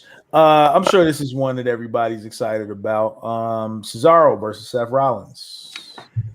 Sleeper match of the card. Yes. How many swings we getting? Man, let's get an epic. Let's get a hundo. I'm with Let's get a hundo. Like this is CrossFit Jesus. Like 25 plus. We getting 25 plus swings. These two could they can literally do anything. So if you've ever watched ROH, these two, yeah, they can literally do anything. They can do anything. So this could be a match that could and I absolutely believe Cesaro and maybe even Seth are both motivated to have a really great match. Even if there isn't, there hasn't been a lot of, there's not nothing at stake. There's no number one contendership, no like real big blow off, I think. But Cesaro got to get this win. I need Cesaro to get a win. He earns it. He deserves it. He needs a win in WrestleMania for the love of Pete. They've been making a kind of big deal out of the fact that this is Cesaro's first singles match at Mania. So wow. So they shouldn't build it if they're not going to. But this is also Seth Rollins, who's like been the man at several Manias. You know what I'm saying? He's probably like the most accomplished Mania guy. So yeah, I agree. So by the way, to the homie Latas, we watch everything and we love everything equally. What some of us do, but LA, what up? We love New Japan. We're going to get into it. Today was just mostly like catching up on the cards that are happening. Yep, New Japan, AAA, like we love all wrestling. I gotta change that banner. Speaking of which, we love it all. Yeah, we're talking WrestleMania. For those of you that is crazy that Cesaro's been there that long, and this is his first solo WrestleMania match. That's crazy. He's always been in the tag team at Mania time. He's Mr. Tag Team. He is. You know what? I mean, I would love to see Cesaro. Wait, what the fuck? Yeah, you got to read Marco's comment. Seth will go for the stomp, and Cesaro will spin it with just his neck muscles. His neck just gonna grab him like. Come on, Marcos. Come on, Marcos. I'm waiting for you. Wow. Come on, kayfabe. Okay, so what do y'all think, Rock? Who you got in this match? I hope Cesaro, but the way they like to suck Seth's dick. Facts. Seth is dry right now. Like even he has to know that. Like he's dry. He has no storyline, no real heat. Like this is the time to take that L. It won't hurt him at all. He's getting suits over. He's getting his drip is more over than he is right now. Like he put on a flaming suit right now for the Hall of Fame. He looked like Bam Bam Bigelow. The drip has been fire. I can't front. His dress since he's come back has been fire. Mm-hmm. What's that? Was Becky with him? Oh, I didn't see Becky with at the hall. Yeah, I'm sure she was, but they didn't show. Not according to Twitter. You watched the Hall of Fame too? No, I was just looking at Twitter stuff. Oh, okay. Nice. I think okay. I missed Jushin Cesaro Thunder has Liger. Seth's number. Yeah, I hope so. I feel like this has to happen now. Like if it ain't gonna happen now, then when? And the answer Cesaro is is in Seth's head with the big swing. He's in his head. Mm-hmm. Oh man, I think he getting 25. Seth getting 25 swings. 25 swings. I'm with it. Mm-hmm. 25 What swings. WrestleMania is this? 37? 37. He's getting 37 swings. 37 What was he- swings with WrestleMania 37. I like it. Wasn't he screaming 23 the last night when after he got swung and they fought? And he was like, he was going crazy in the ring. 23 swings. 23. Oh man, 23. Yo, 37. I think he called it, Neo. He got to get 37 swings. It's only right. I want to see that for sure. What's next, G1? All right. Next up, we have the match that could take place anywhere. The kiddie pool, Waffle House. You call it. Braun Strowman versus Shane McMahon in a steel cage. I love how they always say there's no escape in a steel cage when like And somebody everybody always finds a way to escapes. escape. It's like, let's beat this into your head that there's no escape, and then somebody will find an escape. So What Shane about the wins this. line? Now, Chance I think featuring that rhetoric with Elimination Chamber. But anyway, go ahead. I think they always pull off Shane always takes the bump and loses, right? At Mania, and that how it always goes. Typically, I think he's gonna win by accident or something. Like they've been propping up his intelligence. So I think somehow Braun versus Brains. That's Braun ridiculous. throws him into the cage and he goes through it, and then Braun loses or something like that. I'm sorry. I'm kind of offended about this because he is literally a train conductor. You know how much school you have to go through to become a train conductor? Is it more than being a police officer? Woo, woo. I'm personally offended because when he does this, the trains follow him. Therefore, he is a conductor. Therefore, he is somewhat highly educated. oh, Come man. on now. That's right. It takes a lot of effort to learn to conduct trains. Yeah, I'm yeah. surprised that they've You should know, created a Rand. new graphic for they created that new graphic for Riddle when he kicks his flip flops off and the birds fly out, but they haven't created a train graphic for when Braun runs around the ring. Like he should transform into a train when he runs around the ring. It's just transform. or just have like the steam going off and every time you roll over. Or he should reach under the ring and pull out the conductor hat and put it on. Yeah, Rand. It Look, should be Rand camouflage. gonna be his manager. Rand gonna come out there with the train whistle. Oh my God. Rand gonna be his manager. Yo, I stay with the train whistle though. I'm prepared. Yeah, I won't do it right now because it's mad loud. The train But- sounds when he run around the ring now. They do that. No, I know, but Rand's just gonna be his Xavier with the trombone. I'll be out there. Oh, just with the train whistle. Yeah. I can do that. I'll take It's that. the job. Strowman Express. You can't beat him. So I think Shane wins. What do y'all think? I don't think that's supposed to happen. I think everybody thinks like, oh, they've been teasing him all this time, so he's got to get his revenge. But I still think Shane Right. wins.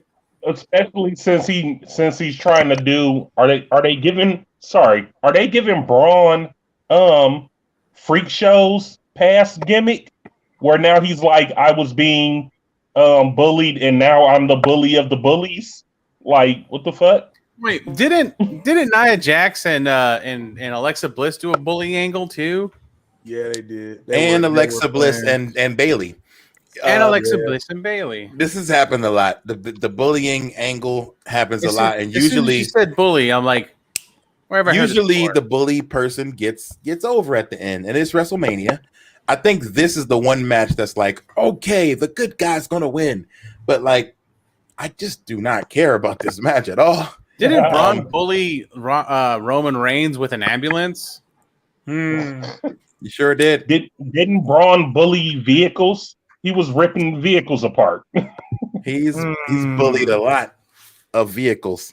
Yeah, that's what I'm talking about. Lars. Yeah, it's like they recycled a storyline and gave it to him. Oh yeah, I totally forgot about that. Sullivan. He's crazy. Totally forgot. All right, who y'all got in this match? Rock, who you got? I'm not watching this match. Okay, bathroom break. G1, who you got? The bathroom. Oh boy, they don't show Strowman no love like he should be showed. They put him in these whack ass showman matches, so Shane goes over. Unfortunately, I'm gonna go with Strowman. Okay, just because I feel like he should go over after the build, but yeah, I think Strowman's just gonna like sit out, power bomb Shane through a table, like fuck it, like from the top of the cage. Yo, unafraid Zio been both coming die. with all the hot takes. He say WWE be a star, anti-bully, but let's book all the bully. They're showing you what not to do. No, that's why Shane's gonna lose, because it's like it doesn't pay to be a bully. So this is for the kids. Like once they did that stupid report card thing, I was like, okay, this is ridiculous. So yes, I do believe they're gonna do the right thing, which is Braun Strowman will look very strong and he'll win. All right. All right. It would be funny if Braun Strowman got put in if somebody put a dunce cap on Braun Strowman. No, Shane is gonna put a dunce cap on him and then hit him with a coast to coast or some dumb shit. Oh my god! Told you coast off the Waffle House sign, man. Off the All right, Waffle House. Next, See, they should have had this match inside of like inside of a school or inside of a classroom. See, then he could have gave him the coast to coast in the lunchroom from like the lunch table. As long as he don't ruin the butter cookies or the super donuts, man. You're gonna take his lunch money. Yeah, because I'll be the nigga ass over a super donut. Like we're playing with but anyway, coming up next now, this is actually going to be interesting. This will be for the Raw Tag Team Championships. It will be the team of the homies, the New Day, Kofi Kingston and Xavier Woods, taking on the phenomenal AJ Styles and the in-ring debut of his homie, the Giant Almost. We finally get to see Almost in the ring. We've almost gonna wrestle. He might almost. We've seen what he's capable of. We've seen him damn near kick a motherfucker at the speed of light, being that tall. We've seen him throw motherfuckers around. He might have, you can't never count out these super Wakanda motherfuckers. He might be like special, so he might be like really dope. I'm just not super interested in this match. It just feels super gimmicky. I think it's just a match to have a match. It's not going to be that great. But the thing is, AJ can have the best match with anybody. That's what's so bad about this match. Of course. That's what's so bad about this match. I want to watch it for AJ and I want to watch it for Kofi, but I'm just not invested in it. Listen, for the in-ring debut of Almost, because I've been waiting to see this man actually wrestle a match since the failed Raw Underground segment. I've seen the Giant Gonzalez. I know how a big motherfucker wrestles. Yeah, we know how this goes. We've seen great Khali, who's getting inducted to the Hall of Fame. We know how this goes. But this is a different. Where's Keith? This is a different type of big dude. Like Almost. How do we know? Keith Lee is a different type of big dude. How do we know? You ain't seen nothing. Hey, I'm an optimistic person. What type of double team move him and AJ is going to do? Like, is AJ going to do the 450 off his shoulders? Is he going to do the Almost? He's going to do the fastball special to AJ, but with a phenomenal forearm. Is he going to do it? Is he going to sits him on his shoulders and they do a doomsday device forearm, phenomenal forearm. Oh, and Woods will take it, and that'll be the end of the match. Oh, that actually would be dope. I kind of want to see that. I want to see that too. I think it's very clear what we're doing here. I'm not totally clear. It's AJ clear, to be Grand Slam champ. That these guys are going to bump heavy for Omos, and I think it's pretty clear that they're going to beat the New Day as well. But that just means that we're going to have to see them as a tag team again. But AJ as Grand Slam, maybe this was the last thing he wanted to do. He before Undertaker last year. Like, what else is there to do for AJ? So that's recruit it. Adam Cole, recruit Finn Balor. Holla. Nah, recruit Adam, recruit Finn. Bullet Club's fine. The leaders. That's the name of the team. The leaders. Fine. I don't know. I don't know. Fine. I can see that. But yeah, I think this is just a cap in the feather of AJ to take this, and so I feel like we get Omos destroying the New Day, basically. Absolutely, just going in. I can't wait to see that dude wrestle. I'm gonna be so. I hope You're gonna be so sports entertained, my guy. The Club. They're gonna call him the Club. It's fucked up. Thanks, Shanika. The Club is with fine. a new crew. The Club is fine. Yo. Next match. Here's another. 2 feet, me, bro. They just drop kick each other. They do the kid play. They do the kid play, Joy. Yo, they just drop kick 2 feet, me, bro. Boop. And then that's it.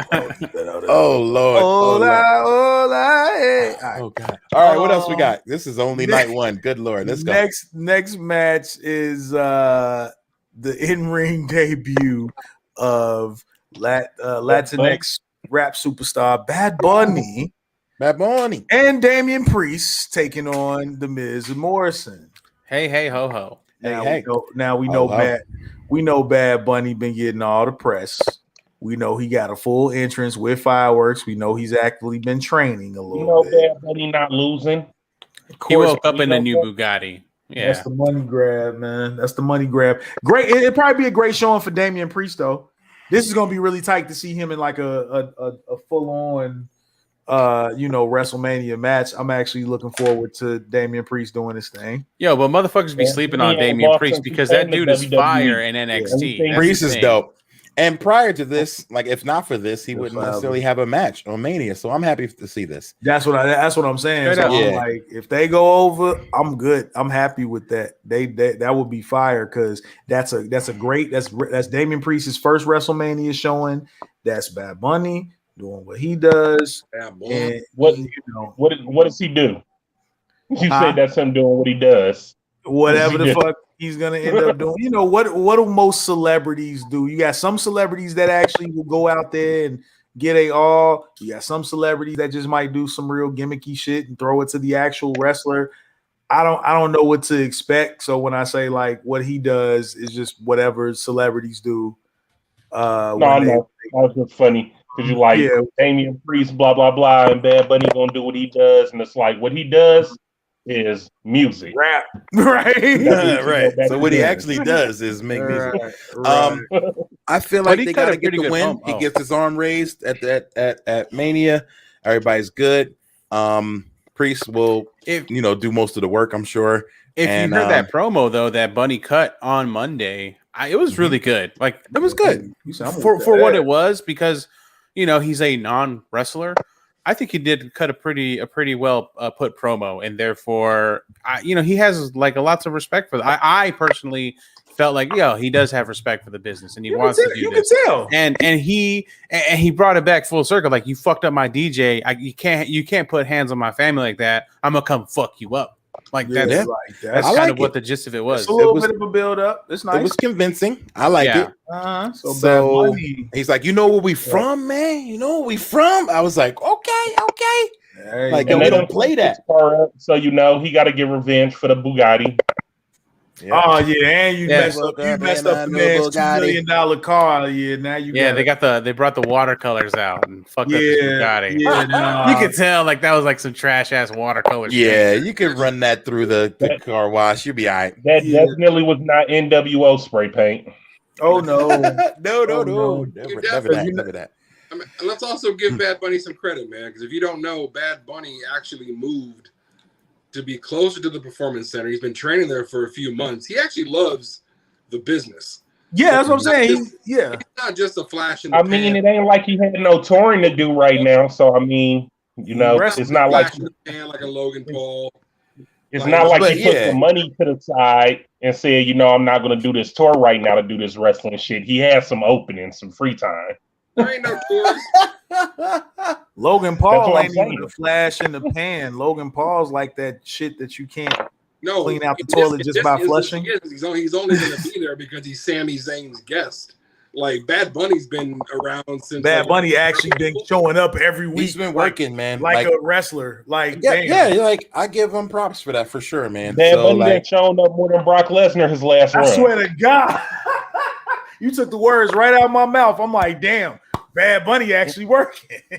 Truth. So yeah, I think do Bad Bunny's record company have insurance on him, or his company gave him the all clear? I guess they gave him the all clear. He has enough money to buy everybody's insurance. Come on. That's he's all good. states. I'm pretty sure he's got a golden Every time he iron pops up, I'm sure he gets another million streams. Like it's all working out for him. Are you? You know what I mean? When wrestling fans are like, "Who is this guy?" And it's like The come on, music the rest fans of the like, world- yo, Bad the Bunny. rest of the world is like again. WWE. What is this? You know, Hell, he's Bad- bringing just as many eyes to them as they're bringing to him. So it's a if it's I an saw equal y'all watching partnership. Raw, hey, Bad Bunny on there. Bad Bunny. All right, so I'd say they win. You got to give this dude a moment Yeah. to make it happen. Yeah. But if you're the Miz, coming off of 2-time Grand Slam and winning a title just like 3 weeks ago, are you okay with losing to this part timer? Yes, because you're gonna go home to Maurice. It's a nice Okay. little caveat. There was a great And, there was a great Instagram post by the Miz earlier where he took a picture of Maurice. He was like, who cares about Bad Bunny when you got a bad bitch? It's facts. Yeah. So who knows? So yeah, he don't care. And like, you know, he's paid his dues. He's willing to take the L's because when it comes time to take the wins, he'll take those too. So yeah, he's been a company man through and through. So yes, he has. he's the perfect guy for this Yes, opportunity. he has. Absolutely. All right. What's next, sir? All right, next we got for the WWE Championship, the current champion, Bobby Lashley, with MVP at ringside. The almighty WWE champion. Yeah, taking on the Scotsman, Mr. Drew McIntyre. So it's Hurt Lock versus Claymore. This match sucks. This match. I'm not sucks. excited about it. All right. So I just heard a theory that I want to bring to you, and I hope it happens. Only because this match literally happened like a year ago at like a Backlash, and nobody cared. It wasn't anniversary. It wasn't good, and it happened in TNA, and no one talks about it either time. This is not going to be a particularly good match, so therefore, I think they got some shenanigans planned. Now, if it isn't if it isn't the Hurt Business on a swerve, which I hope it is, I think it's Brock Lesnar who has an issue with both these men. So if it's not one, I think it's the other, or maybe both. I think we got shenanigans. I would be excited about Brock Lesnar coming out, but what it seems like after Raw, what's going to end up happening is that Cedric and Shelton are probably going to interfere in the match and cause Lashley to lose it with the implosion of the Hurt Business all of a sudden. And that's what I feel like is trash. Like, instead of you building the group up, you break them up, but now you're going to break them up and put them against each other. Like, yeah, I don't like that. Or I'm just hoping it's a swerve. I just wanted them to be like, no, just kidding. We fooled y'all. Like, we all going to be together. I was just about to say, that's maybe what I hope. Yeah, maybe they swerved everybody. Maybe the Hurt Business is still strong. I mean, again, you can't put a team like that together and then just break them. Yes, I know Vince McMahon will do just about anything, but but Lashley just beat the fuck out of his partners though. We've seen that before. We've seen all three members of the Shield beat the shit out of each other and come right back together just before. Yeah, but it wasn't at the beginning of this group's inception. It's fucking bullshit that they broke up this group while they had so much momentum. I mean, come on. It was bad. It was a bad idea by dumb creative. Yeah, there was like no reason to do this. It was just like, okay, like, bro, you have the belt. It's not like they made you lose like something happened. No, you're the champion. Lashley is / was so dominating. Why does he have to put out a hit or an assassination request on Drew? See, and then you had to bring in sole proprietor Boring Corbin to come and do the job. Come on now. See if you in a 30-minute match. It took him 30 minutes to try see to if this was 07 Lashley, he's not going for that. 07 Lashley. It's also not to get down or lay down mentality because they were already a group. So him beating them up and then them coming back to him on Mania don't make sense. Like it don't make sense. The NWO did that every week. The NWO did that every week before they join the group. That's when it works. Like, remember, I'm tired of getting beat up. Let me join. But not, you already part of my group. Let me beat you up, and then you come back. Even the NWO had a foundation before they started fucking everybody up. They would destroy you, and then you had a black T-shirt the next week. Like it's like you had to get out and lay down. So yeah, I get getting jumped in, but they were already in to get jumped the fuck out. You don't jump me once I'm already in. Jump back in. Right. I didn't jump I'm already in. That. Like you're right. Whoever is part of their urban wing at WWE needs to watch some more hood movies. Hey, that's like random drug tests. They're like, this is not how getting jumped in works.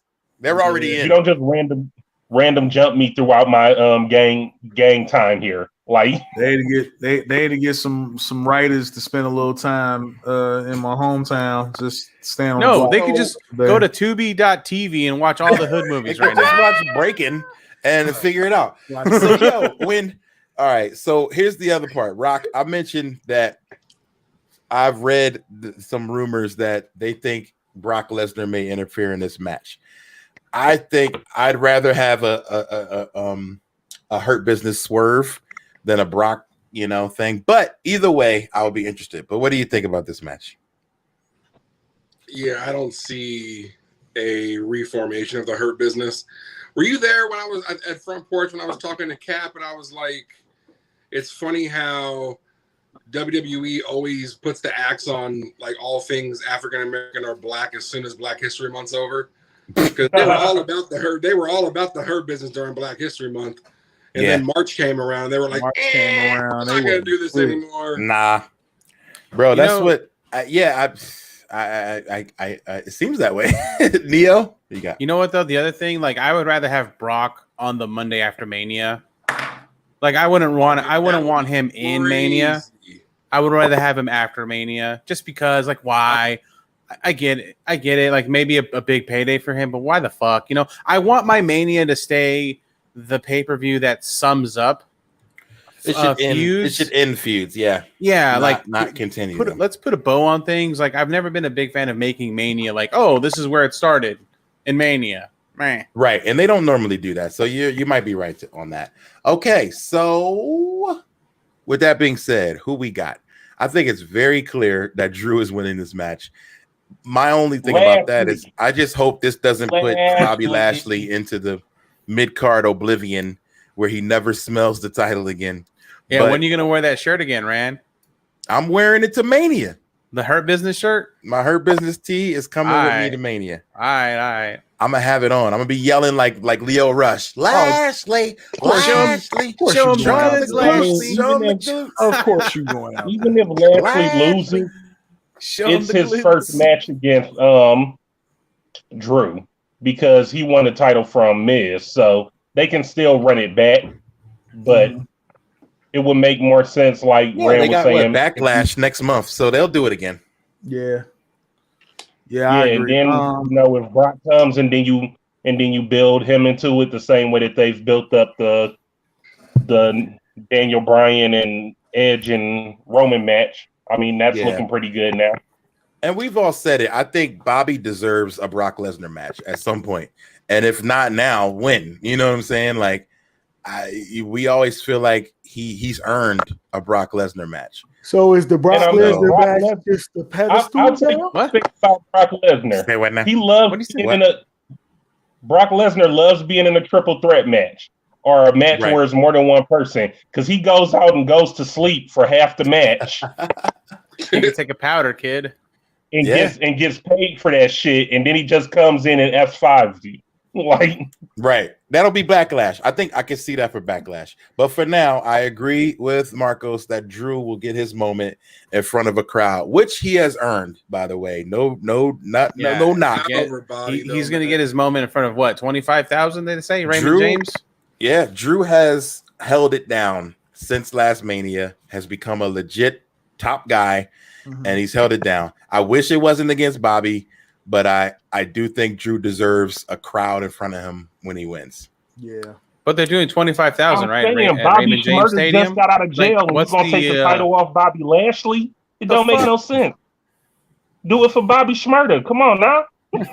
What is he talking about? Just give Lashley special guest Bobby Shmurda. Special guest ref.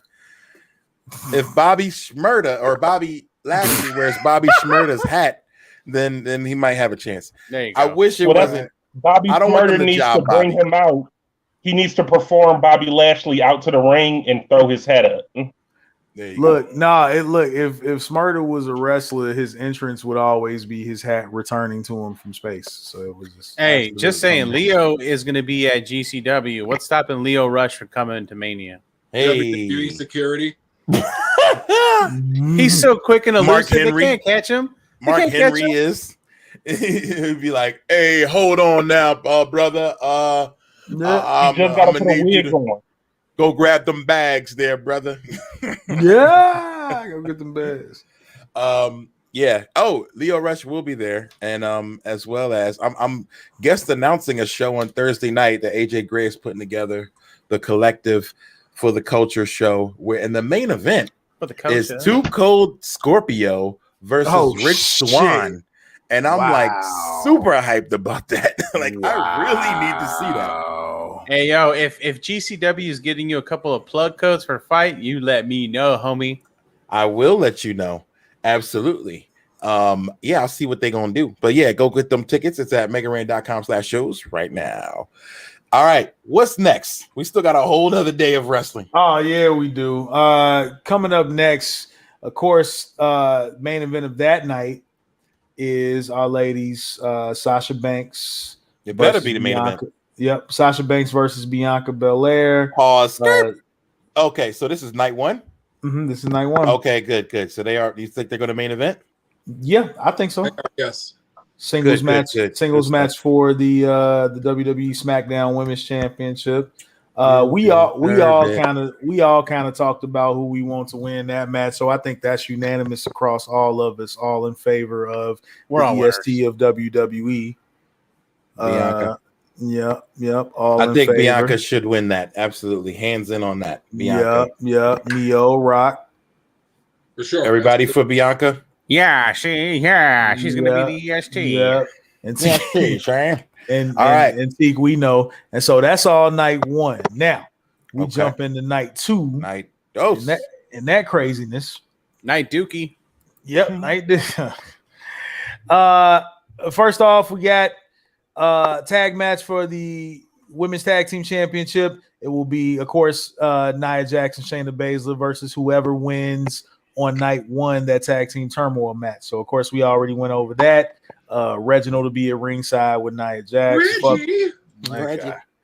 But yeah, and so moving on from that, because we kind of touched on that a little bit earlier. Wait, but we didn't touch on who we think should win the title. Oh, my fault. I honestly think Lana and Naomi, just because of the year that Lana had dealing with all this mess, getting thrown through tables over and over again. I think this is a great redemption story for Lana. Yeah, to get a win at Mania, and they can lose it the next night. It's a great redemption story for that horrible fucking storyline that they thrusted her and Bobby into. But anyway, yeah, I would like to see. I would like to see them do that. Of course, I always want Naomi to have a belt, so that's a given. What y'all think? Fuck it. Oh yeah, it's Bobby, baby. Bobby. I think Lana and Naomi. What do you guys think? Yeah, Lana and Naomi makes the most sense.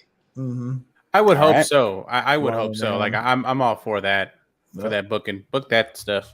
Lana and Naomi it is. All right. What's next? All right. Coming up for the WWE United States Championship, it will be the champion, Bro. Matt Riddle versus Bro. Sheamus. Yep. Sheamus. I guess Riddle. I don't know. I don't care about this match. I don't care about this think feud. the Riddle experiment is over. I think Sheamus is about to murder him, and especially for him forgetting his lines the other night, I think they're gonna make him pay for that. That was pretty fun. Forgetting his lines. He gotta lose that Mania for forgetting his lines. You know what's I think crazy? he's the future. I think Sheamus is the present, maybe even the past, and I think this is kind of, might be Sheamus' kind of swan song to put over some young guys.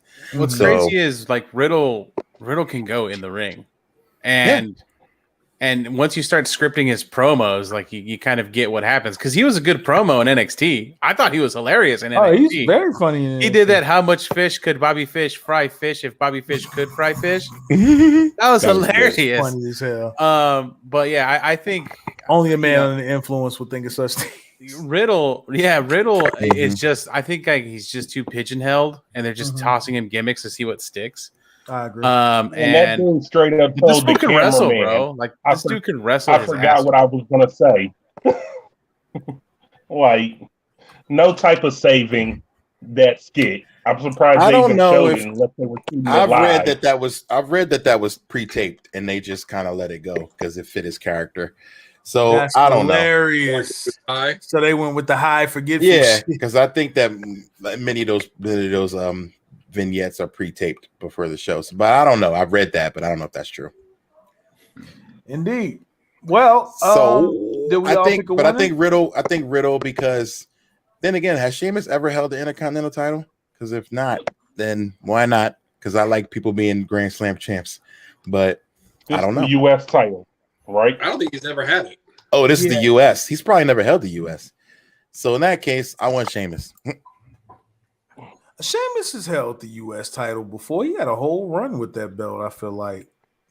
Was it when he was in the League of Nations? No. This was before that. Google it, you coward. Yeah, you're right. I Doing see it it. right now. Shut He's up. had 2 runs as U.S. champ. So you're right. Yeah, I'm like he had that belt before. That's 2013. He had it. Yeah, I'm like I knew it was sometime then. Keep that with Riddle, definitely. All right, y'all. May 2014. Yeah.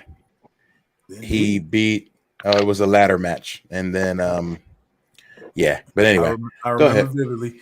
All right, next up, we have Nigeria.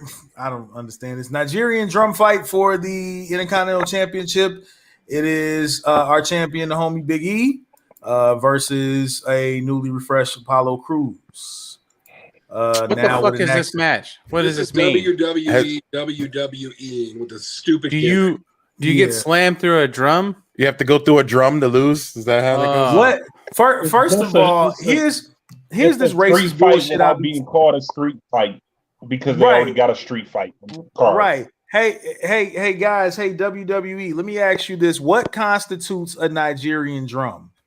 Nigerians with drums. I don't know. Like, are they just gonna play the music, or do you need to get put through one?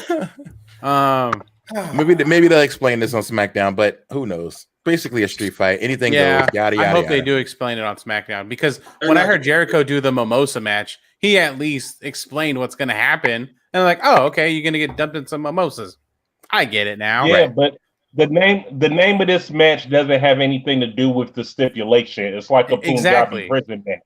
That didn't have shit to do with the match itself. Yeah. Just stop. Hey, WWE writers, stop inserting race into these damn match types. That shit is not cool, man. I was annoyed. I don't think it's WWE. I think that's Apollo Crews wanting to do that. He said something about the Nigerian drum or something like it's about beating your opponent until they sound like a drum, or beating your opponent like a drum, or something like that.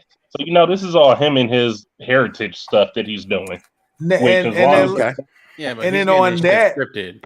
Yeah, exactly. Exactly. Yeah, it's not like somebody else wrote it. With that. He didn't write this. and then on top of that, I truthfully don't like his new gimmick. It's nice that they're putting him in main event matches, but how you just out of nowhere come with an accent when you ain't had one all this damn time? Yeah, Kofi. How you explain that? You see what I'm saying? But at least Kofi's accent went away. know, Lana's accent went away. This motherfucker gained a accent. Talking about Axe Idris Elba. It was probably he's probably doing this uncle or somebody. One way. Yeah, like Go ahead. when he talks to his family, this is probably the accent that comes out, so whatever. It's weird. I'm not buying it. He will have to change it at some point later in the future. But Big E keeps the belt. But what y'all think? Big E keeps the belt or Cruz going Big E over? better keep the belt. I want to see Big E hold on. Yeah. Well, let's see. Last match was a weird roll-up shenanigans at the last fight. He's lost all the prior matches, but he's beat Big E up after the match. So I feel like it's his turn to get put over and win the match. And I feel like if he wins the title from Big E, maybe Big E can move on to the main title picture instead of being in the mid card. That's what I was thinking. The only way I'm okay with it, because if Big E then moves up and starts talking, talking world title shots, then I'm interested in it. All right, what else you got?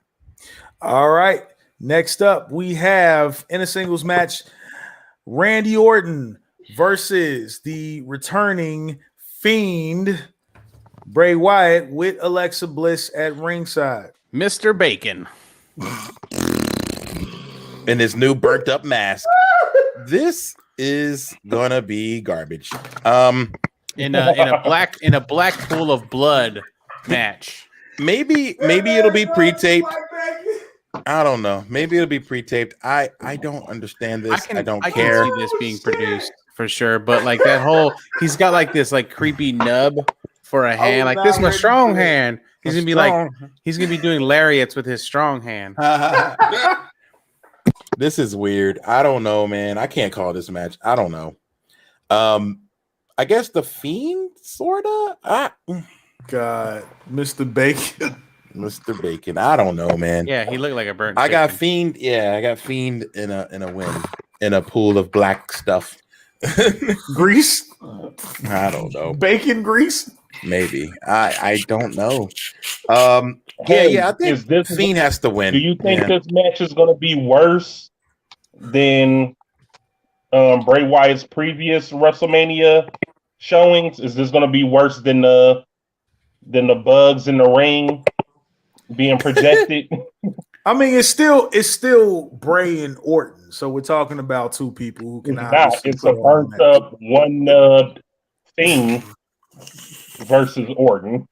Yeah, but either way, we already know what the situation is going to be with that because the Fiend is returning. He got to win. I think the returning guy wins in this case, and then hopefully this feud is over. And take his soul like Shang Tsung to become whole again. Then what would be the point? Right. So then he has to burn Randy Orton, I guess. Yeah, right. Yeah, again. They got to do some voodoo so that he can be whole again. Roxana says Fiend win with RKO on fire. Ooh. All right, so that's what I said. You got to burn Randy Orton. I think you burn him. And he's been burnt though, and he had that cool ass lucha mask for a while. Remember? Oh yeah, no, he gets the full crispy treatment like the Fiend got. So then you have Mr. Bacon and then Senior Sausage over here. Yeah. And then they have a tag team. Bacon and sausage. I do think this ends up with both of them on the same side at some point. But it's so really wait, weird. Are you saying that he's gonna be on fire and the Fiend is gonna give Randy Orton the RKO? Like he's gonna insult him with his own move? Or is Randy Orton gonna be on fire and then Randy Orton is gonna be on fire. He's gonna burn. Fatality. Well, and let's kind of peel this back a little bit, like a little bit of that bacon skin, like a sausage. So they had like a face-to-face on Raw, right? And in that face-to-face, Alexa kind of like did this drop kick to Orton, which put him in the grips of the Fiend, and then the Fiend gave him Sister Abigail. And I think there's kind of been like several altercations with them just going back and forth. So do you think like this is just going to be a straight up wrestling match, or do you think it's going to be like a brawl with like gimmicks involved? Shit show. Oh, there you go. Yeah. That's C. Letter C. There you go. Speaking of WWE fatalities that somebody said down there, I would love a wrestling game where it was Mortal Kombat, but wrestlers, and then you could do their special move, but it looks like a finishing move. That would be fire. Straight murder your ass. Yup. I want to see it. I want to see it. You heard it. I want to see it. Just give Can we move on? Let's go. Yeah. Mr. Let's Go in. We need new simulators for every. Let's go in. Let's go in. Let's go. All right. This is a match I'm really excited about, regardless of what y'all say. For the Raw Women's Championship, it will be Asuka, the current champion, taking on who just came up to the main roster, the beautiful Rhea Ripley. That's my pick. The Nightmare. Of course, it's your pick, Rock. She didn't earn this match. She didn't earn this Shit. moment. What you mean? You just think She debuted on the main roster, stomped her foot and said, "Yo, I'll wrestle you." your role model is not even in a match. I think Bailey comes out, ruins this match, and says, "I demand the triple threat," and then ding dong hello, triple threat. There you go. There it is. Bingo. Yep. And then Rhea kicks both their ass. And then Rhea wins. But still, double champs, and then she unifies the belt. I just want Bailey to have something to Yeah, do. Bailey So I is think gonna Bailey come knock on somebody else's door. That's ding right. dong hello. I think she's still gonna get knocked out, but I just want her to have a moment. Like, come on, it's WrestleMania. Bailey held this company down in the pandemic era. Like, I honestly think that Bailey and Roman have been the two top things they had, and Sasha, of course. Bailey needs to go knock on Aleister Black's door and see what he's doing. All right, indeed. Shit. But yeah, I think Rhea still wins. I just think Bailey's they're gonna change this match. Like, some matches get changed. I think this match is gonna change. It's my brutality. I can see that. I still like when Asuka wrestles. That's the thing. Rhea Ripley is a great wrestler. Don't get me wrong, but I just don't like how she was interjected or catapulted, if you will, into this match. Like, it just didn't make sense. Fair. It's not fair. It's not fair. But keep in mind, she showed her stripes on the main roster. But you know, the other shitty part is that you can't, like, no other women come into mind because they're all involved in the fucking tag team picture. Exactly. Like, who else can come into mind? Bailey's the only one who doesn't have a match.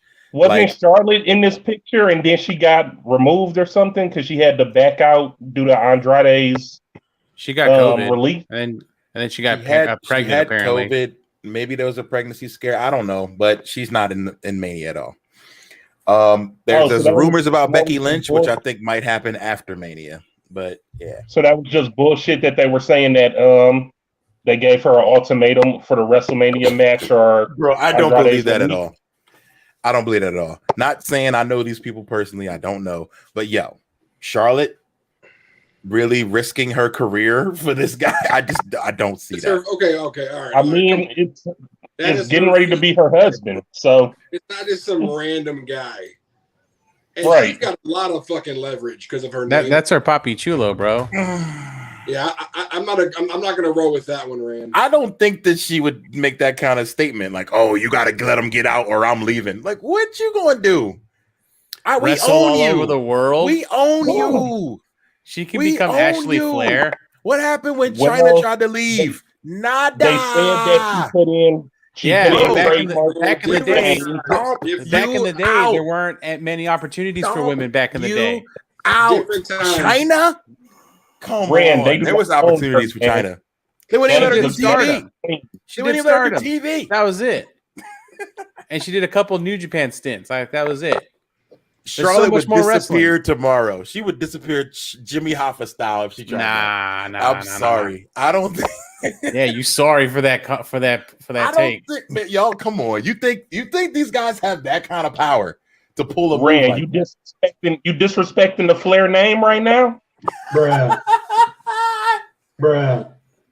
Okay, we've heard it from Triple H that Ric Flair tried to get his sons into WWE. Right? We've heard that. Have you heard that story?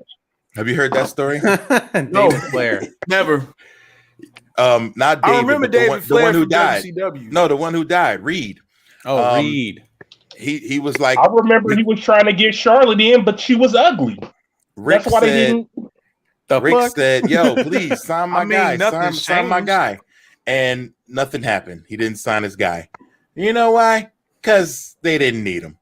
I honestly don't. I don't know, man. Ain't no person bigger than the company.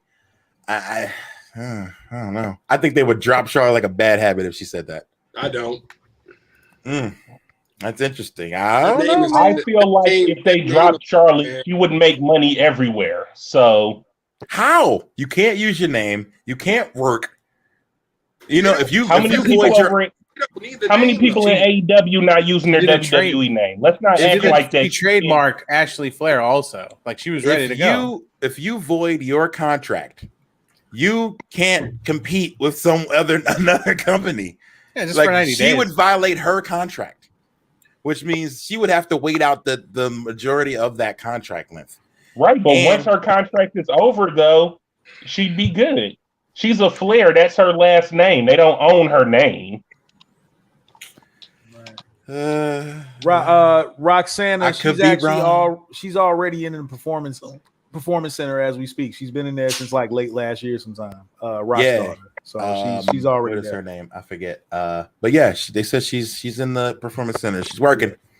Yeah, I don't know, man. I just don't think one. I Charlotte don't think and Andrade would just go to Mexico and then they would I tag believe together. that. But you would never see them again on TV. That's what I'm saying. You'd never see what they were doing. You know what I'm saying? Yeah, You know the forbidden Leo door is Blake, open, he right? goes to Mexico all the time. He'd go down there and watch them tag match. You guys. Yo, let's get this clear. The forbidden door is cracked. It's not open. Okay. It's correct. Shit, It's that door cracked. is wide as fuck open, bro. Yeah. What?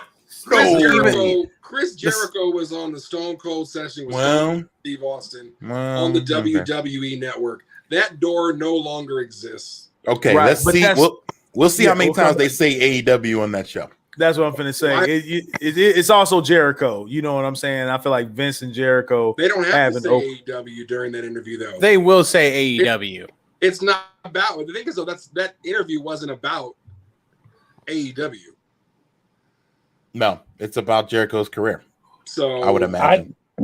I think it's just because it's Jericho, though. I think that Vince and I think Vince and Jericho have that type of relationship where Jericho, where the door is Exactly. always going to be revolving That's for what- Jericho. exactly. He can That's always exactly have what a I was great about to say. relationship. To his point, yes. They have a Even great Stone relationship. Cold Cody posted Rhodes it on wouldn't do it. Stone Cold posted it on social media. He even said, He wouldn't ask said Cody. straight up that AEW is good competition. It's good to have competition right now. It builds both brands. It's just what it is. Absolutely. Yeah. Right, but what I'm I saying agree. is I don't think that they would be so quick to bring anybody else from AEW over to do Stone Cold's podcast.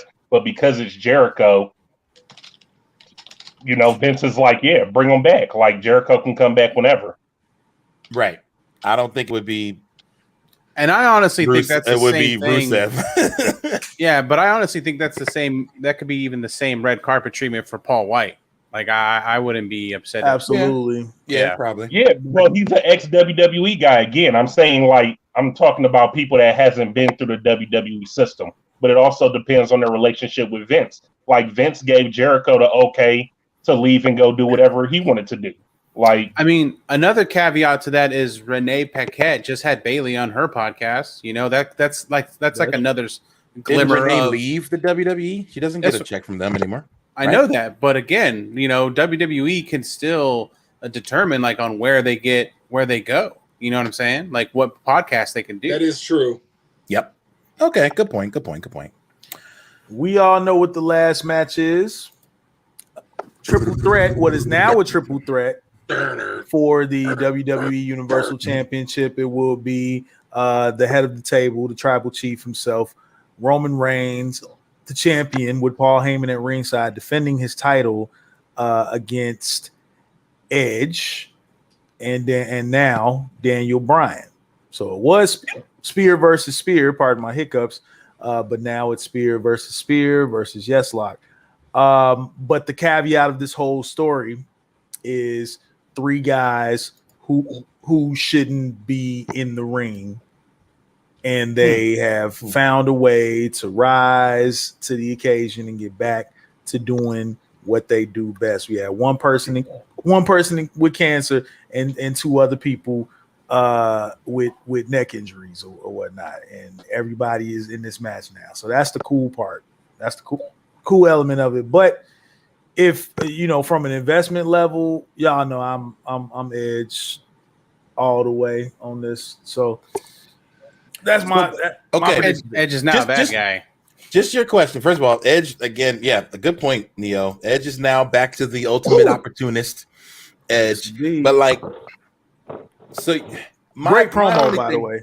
My only thing with Edge, to me, is okay. Do you think Edge? Do you want to see Edge as a full-time performer? No. One, and if he wins, he has to now defend, and he goes to another pay-per-view. I think this Edge thing has been dope, but I think it ends here, and I think that's for the best. We don't want him getting hurt. We don't want him going too far.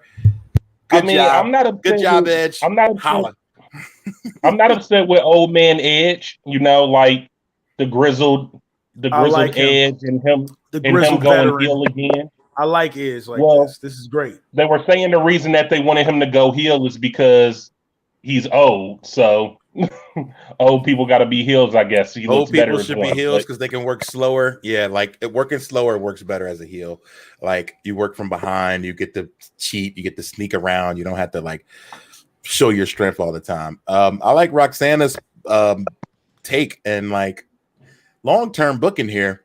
But Roxana says Jimmy helps Edge win the title. And then we get Big Dog and Jay versus Jimmy and Edge at SummerSlam. My brain is hurting thinking about this. Whoa.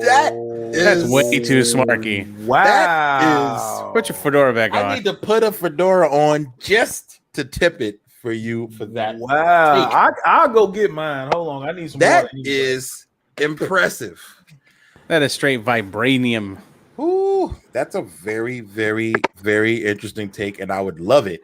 But wow, that's some serious forward thinking to think that we get the family brothers feud splitting up. We get the family split on each side of this, which is crazy. That needs to be special guest refereed by Steve Harvey. Steve Harvey, family feud. I don't see Edge staying around till SummerSlam. I don't see that, but I could be wrong though. I think the swerve here, and it's not really a swerve, but I think Roman wins and Roman leaves the show. Yeah, I think Roman keeps Roman should not be losing ever, in my opinion. It's a while before I would take a it makes sense. I would imagine maybe Jay coming through on this show. You know what I'm saying? I would rather have Jay on this show right now. Yeah. But going off of what that person just said, Roman can win and they could still set that up. So he could still interfere. Yeah, that can happen. But Roman still win. And then you still have the splintered family aspect. And then he can get jumped out of the family. Like proper gang shit. No, but instead, what I think would eventually happen, I don't know, more fedora-ness, I see G1 wouldn't put his on, is that it really be an inside plot. The brother didn't really turn on him, and then at SummerSlam, they all jump Edge. So they all would come back together. And then... What the hell? Okay.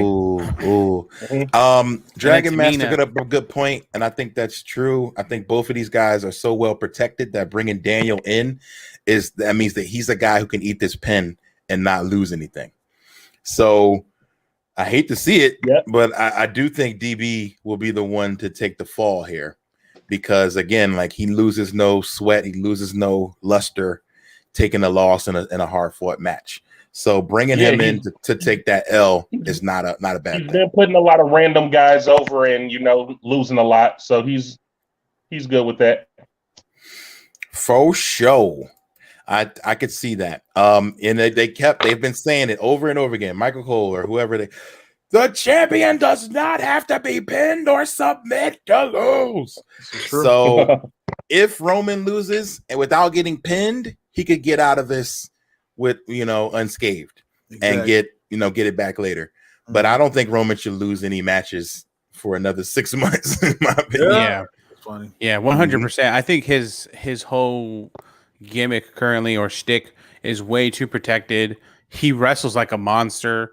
Like now that he's a heel, I think he's arrested. Like the more aggressive Roman Reigns is more palatable because we always wanted this, and like it just fits. It just fits right now. I think what they need to add though to Roman is a little bit of not, I don't know if desperation is the word I want to use, but like how Ciampa used to be like obsessed with the title. Like I need Roman to start showing a little bit more of like I'll do whatever it'll take to win the title or to hold on to it. Like type Will mentality. Ospreay. Like when Ospreay did a cutter on his old lady. I'll cut my lady. For that title. Yeah, I like that desperation. And maybe I want to briefly talk about that with you, Neo. You might be the only one who cares, but I did not like that. I did not like the Ospreay cuttering B.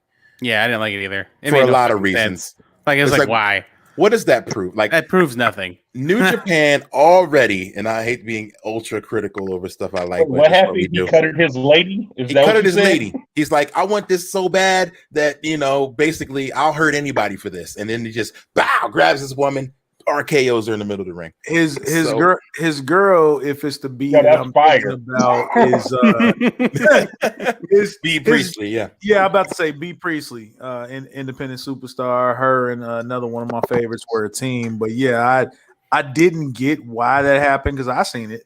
It was unnecessary. It was very. I've never given Ospreay any respect. I've always thought that he was like white bread, but now that I heard that, I got to go back and he's all the way badass now. Like he's a whole different person. He's known as the Commonwealth Kingpin, and he dresses like a fly ass motherfucker. Yeah, he's he dope goes now. hard right now. Yeah, he got a whole mafia. You said he's dope now, Rand? Yeah, he's dope now. Like he's the top heel. Like he's badass. So I didn't like him cutting this woman because the message it sends in New Japan. New Japan has 0 women wrestling. The only wrestling they do with women is Stardom or something else. Like it has to be a complete other company. Yeah, and those are usually mostly just all women. Yeah, like Stardom is they are women. They're 100% all women. It's an all women's like league, basically. It's the only time. I never even paid that any attention until you just said that. I don't ever see any New Japan women's matches. There's no women in New Japan wrestling. The one time you bring a woman into the ring, you cut her. I didn't like it. Well, one thing that I not to get technical, but they have done women's matches on Wrestle Kingdom pre-shows, if that counts. Those were like Stardom matches, but yeah, they were Stardom matches because they're sanctioned as Stardom matches. You're right. Yeah. But see, bottom line is New Japan does not have any female wrestling talent. They have female valets, and they have female valets or managers, so to speak, but no wrestling talent. At all. None. But B Priestley can take a cutter, but she can because take a B cutter. Priestley also fought her mans in like the UK. Like they straight up fought each other. Yeah, they've like wrestled. So I didn't like it. I just like this sends the wrong message. Like if you want to do women get in contact, then do a women's match. Like I didn't like it. So anyway, it was so out of the blue. It came out of nowhere. Like the RKO. Yeah, like it's supposed to do. Devil's advocate that the WWE just lets men get beat up by women. No, we had Nia, two Royal Rumbles ago. Nia came in the men's rumble and got an RKO. She got RKO. She did, but I'm saying for the most part, like whenever there's an intergender match for some kind of reason, even if it's an intergender tag match, the guys never put their hands on the women, but it's okay for the women to slap, kick in the balls, whatever to the dudes while they're in the ring with them. So why not give it the other way? I get it.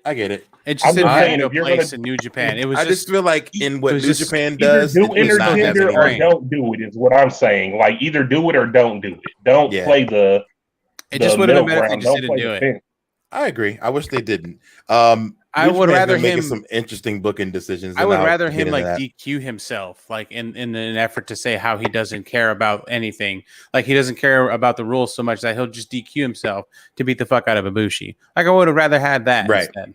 Yeah. Instead of just beating up your girl. But anyway, Leo, I think I think that's the end of the show. I want to end this show pretty soon, but go ahead with your last point. Oh no, go ahead. You ended the show. Go ahead. I just want to get into we still got to do Patreon, and it's 2 hours plus. So that is the end of the card, right, G1? Yes, that is the end of the card. All right, so we can do our snacks. It's been a long episode, but you know what we do. We bring you at the very end of the show, we bring you snacks. Currently, our snackologist is facing away from the camera, but I believe he's there. Brock, is that for watching hockey? No, yes, he is. He's reading a baseball magazine during a wrestling podcast. Yes. You guys were talking. Good thing we're not working. Give my input. So I would have been just sitting here listening to you guys jibber jabber about Will Ospreay cuttering somebody. He cuttered his woman. It was a great thing to look at. It was very interesting. Do you have a snack? Fucking Sports Center, you dick. What's your snack? Watching hockey for real? No, it's fucking Sports Center. All right, what do you got? That was in the George Hill video. Because if not, I have. If you ain't got one, I got one. Sure, go ahead. I've checked out. So all right. So I'm gonna do this quickly, but this is a very special Matt Mania snack of the week. It is gonna be good. I'm gonna share a picture with y'all. This person is a plus size model. Yep. Fine as all hell, doing a thing. Got Queen of Curves magazine endorsements, Fashion Nova plus endorsements, the whole 9 yards. This person that I'm speaking of just so happens to be my little cousin. So so you're gonna present her to a bunch of these perverts. Let's go in. She's just not awkward. It's it's awkward. But what weird. You mean? You gotta promote family though, and she's grown. Putting over your cousin. Let me see them butts, week, bro. Let's just end the podcast now, bro. Oh my gosh, she grown, and why not? And this is a violation. How grown is she? Show me. He wants us to Google his cousin. Flag on the play. Listen. As far as on a professional level, she's doing her thing. Okay. And I'm sorry if you don't big up your family members. Like if I had a sister, my sister's fine. Yeah, my sister's fine. I'm not gonna tell my friends like, yo, check out my cousin. She's bad. She already out here. So if you don't discover it from me, you're gonna discover it by accident. I'm not doing it. Thank you for the warm transfer. That's just me. At least she gave us the warning. I appreciate it. That's all. Right. Hey, put the link. Put the link in the group chat. I'm still gonna look. Yeah, let me get that OnlyFans. Exactly. But I don't know about the OnlyFans thing. Okay, tell us about your cousin. What she do? Who is she? What she do? I'm gonna still look. Tell us about her. Tell us about her. All right. So anyway, Kimora Owens, from Chicago. She, like I said, she has a spread on Queen of Curves magazine. You got a spread where? Now. She's a Queen of Curves magazine. She's also a Fashion Nova official Fashion Nova influencer. Much love, man. She's gorgeous because the Kimora I know. Damn, bro, get to the point, bro. You got the longest fucking introduction. It's literally the end of the show. Come on, bro. You can do it. I'm not calling my brother a snack, bro. Y'all go ahead. Y'all go ahead. We just want the name. We just want the Instagram. I already said the name. Okay, so the name. So type it in the chat. Okay, so Kimora Owens, she's on Instagram as curvy.cam on Instagram or _official Kimora _ on Instagram. So I'm sorry. Kimora spelled Kamora. Why Kimora? Most people don't know. So curvy.cam. Yeah, curvy.cam. I just can't right now. Or _official Kimora. Or you could check out if you follow, for those of you that might be into plus size models, if you follow Queen of Curves magazine on Instagram, she just put 2 new pictures up there. So just saying, put the info in the tape so that they can see what it is. I will. I've now put it in the chat. It's in the chat. Okay. Y'all funny with the Kimora. Who is Kimora? All right. So much respect. You got to support the family. If you ain't gonna support the fam, who else is? I appreciate that. Give Curvy Cam a follow, YouTuber, brand ambassador, fitness, makeup, hair, Fashion Nova ambassador. I'm all about it. Shout outs to your cousin. Yes, indeed. Doing the dang thing. Even look, All right. even she's like, oh, she fine. Yeah, look, you found her. Oh man, that's funny as hell. All right. So on that note, anybody got a burial? I just think G1 snack. G1 understanding the snack functions. There's rules to this shit. You could have. I feel like you definitely changed the game with this one, G1. Hey, look, you could have done a put over amongst me and my cousins and everything like that. We call each other. We you know, if one of us is having a fine day, we're like, damn, you fine today? Like that's how we talk amongst ourselves as family. We ain't on no So do they tell you when you having an ugly day too? Absolutely, like family should. That's a like Chicago. Ugly Chicago like, thing. All right. Like straight up. Like damn, you need to go to the barbershop. I'm gonna just use this time as always to bury a person who always deserves to be buried, and then we're gonna get out of here. And I'm talking about your friend and mine, COVID denier, former wrestler, banana eater. I'm talking about Austin Aries. You, my friend, continue to be an idiot, and I hate you, and I never want to see you again anywhere. So when you start talking about being a free thinker and all these ridiculous, stupid things, I have nothing else literally to say. So what the fuck did Austin Aries do now? So Austin Aries said, I think he's he always deleted been cool in person, but his views are shit. He said he knows more people that have died from the vaccine than getting actual COVID. And this is not true. In any way, nobody in any place. It's just not true. So it's absolutely just stupid fear-mongering garbage that he's just spewing on the internet to whoever will listen to him. So don't listen to him. I've never blocked anybody on Twitter before, but I'm about to start. So holla! I hope you got Val blocked. Block that fool. Who? Val Venus. Hello, idiots. No, I think Val Venus. I didn't block him though. He got kicked off Twitter, didn't he? Oh, I think so. That's G1's weed man. So you know. G1 is his.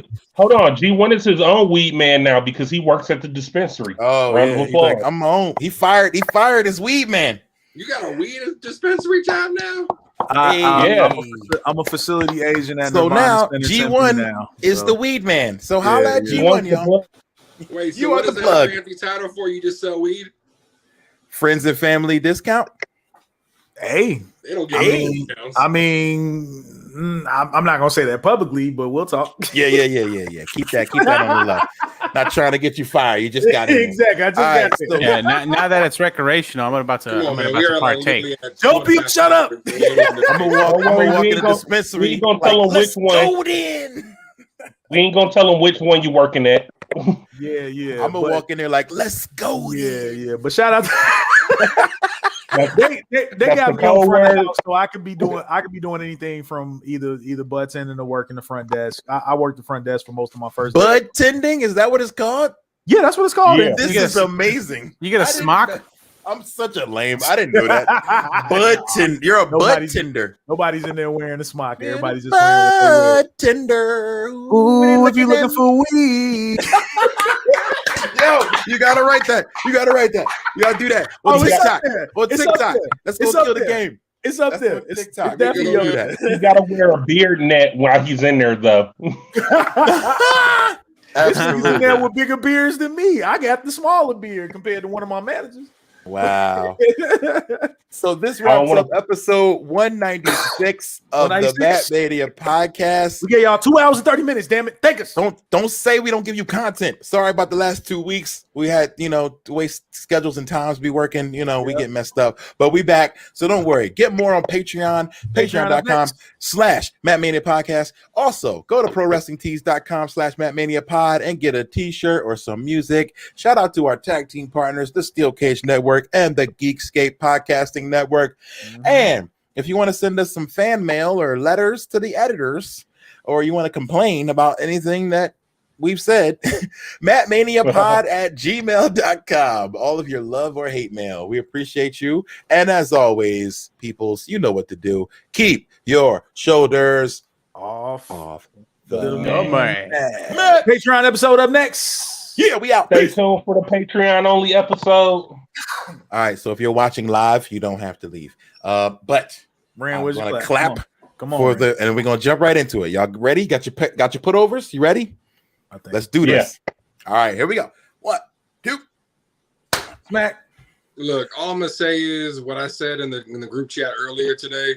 We totally did not adhere to that because we did not give them a compact wrap-up show. We gave them 2.5 hours. We did the opposite. All that goddamn wrestling though. Like There was no so- way we could do a compact God show with all this damn it, I'm wrestling. fucking. We didn't even recap. We didn't even Bro. recap. There was no It's time. okay. There's nothing to recap. Yeah, that's what I'm saying. It's You too can't. much, You couldn't recap that show. bro. It's That all was right, 4 guys. fucking There's events, 5 4 days of patrons. events. If they complain, we'll Yo, give them set their the own clock, 30 minutes max right now. 30 Go. minutes, Matt. All right, so here we are. We are back. It is a Patreon only episode of the Matt Mania podcast. If you noticed, if you heard us this week, you might have been like, hey, wait a minute, they didn't do any putovers. What's up with that? What's up with that? So what we did was we saved the putovers for Patreon. Now, Absolutely. I got a putover, but I want to just jump in first. If y'all have ideas, please, if you will. This is where we talk about things that are not wrestling. We talk about things that are interesting to us in the world. So I just been messing with the Paramount Plus app and looking through it. Let's go. And it's a pretty cool app. It's getting there. But one thing it does get you is BT and like MTV and all that stuff. Mhm. So I started just one day just sifting through BET on a Sunday, and I found this show. This is the most ridiculous, ratchet, bloody show that I've ever seen, and it's called Murder in the Thirst. Hmm. Now, Murder in the Thirst is actually based on real life crimes. I should have known Tyler Perry directed this. I should have known. I didn't know this until I Googled it. I should have known. You got Medea. I got It's Medea. You got Medea. That's the title of the episode right Yo, you got Medea. Medea. You are right. I should have freaking known. Okay, so Yeah, we this named is a both straight. shows right at the beginning. So let me explain. Yeah, that's the first thing it says. Tyler Perry drama. So this is hosted by Lisa Ray. Do you remember Lisa Ray from the Players Club? Remember Lisa Ray? Oh, only the Brat's sister. Great actress. Yeah. Oh, I forgot that was a Brad sister. All right. Yeah, Well, there. Chicago So, man. Right, I only Legend. figured that out recently. wow. Okay. What? So, I didn't know that. Brad So, Pitt, yo, for real? wait, like Yeah. blood sister? yes. To me, Yes. Wait a minute. Y'all late, man.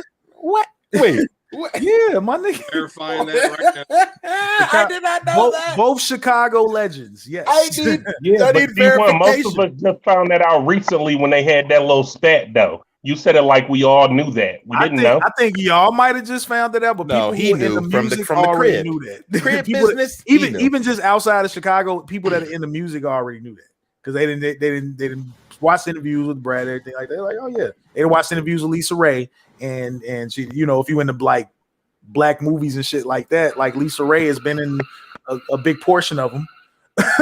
Right. and she's acknowledged. Obviously, you had to been eating Harold's as a child, getting You had to be raised on Harold's. You so funny. Coming out drinking mild sauce out the baby bottle in order to know these facts.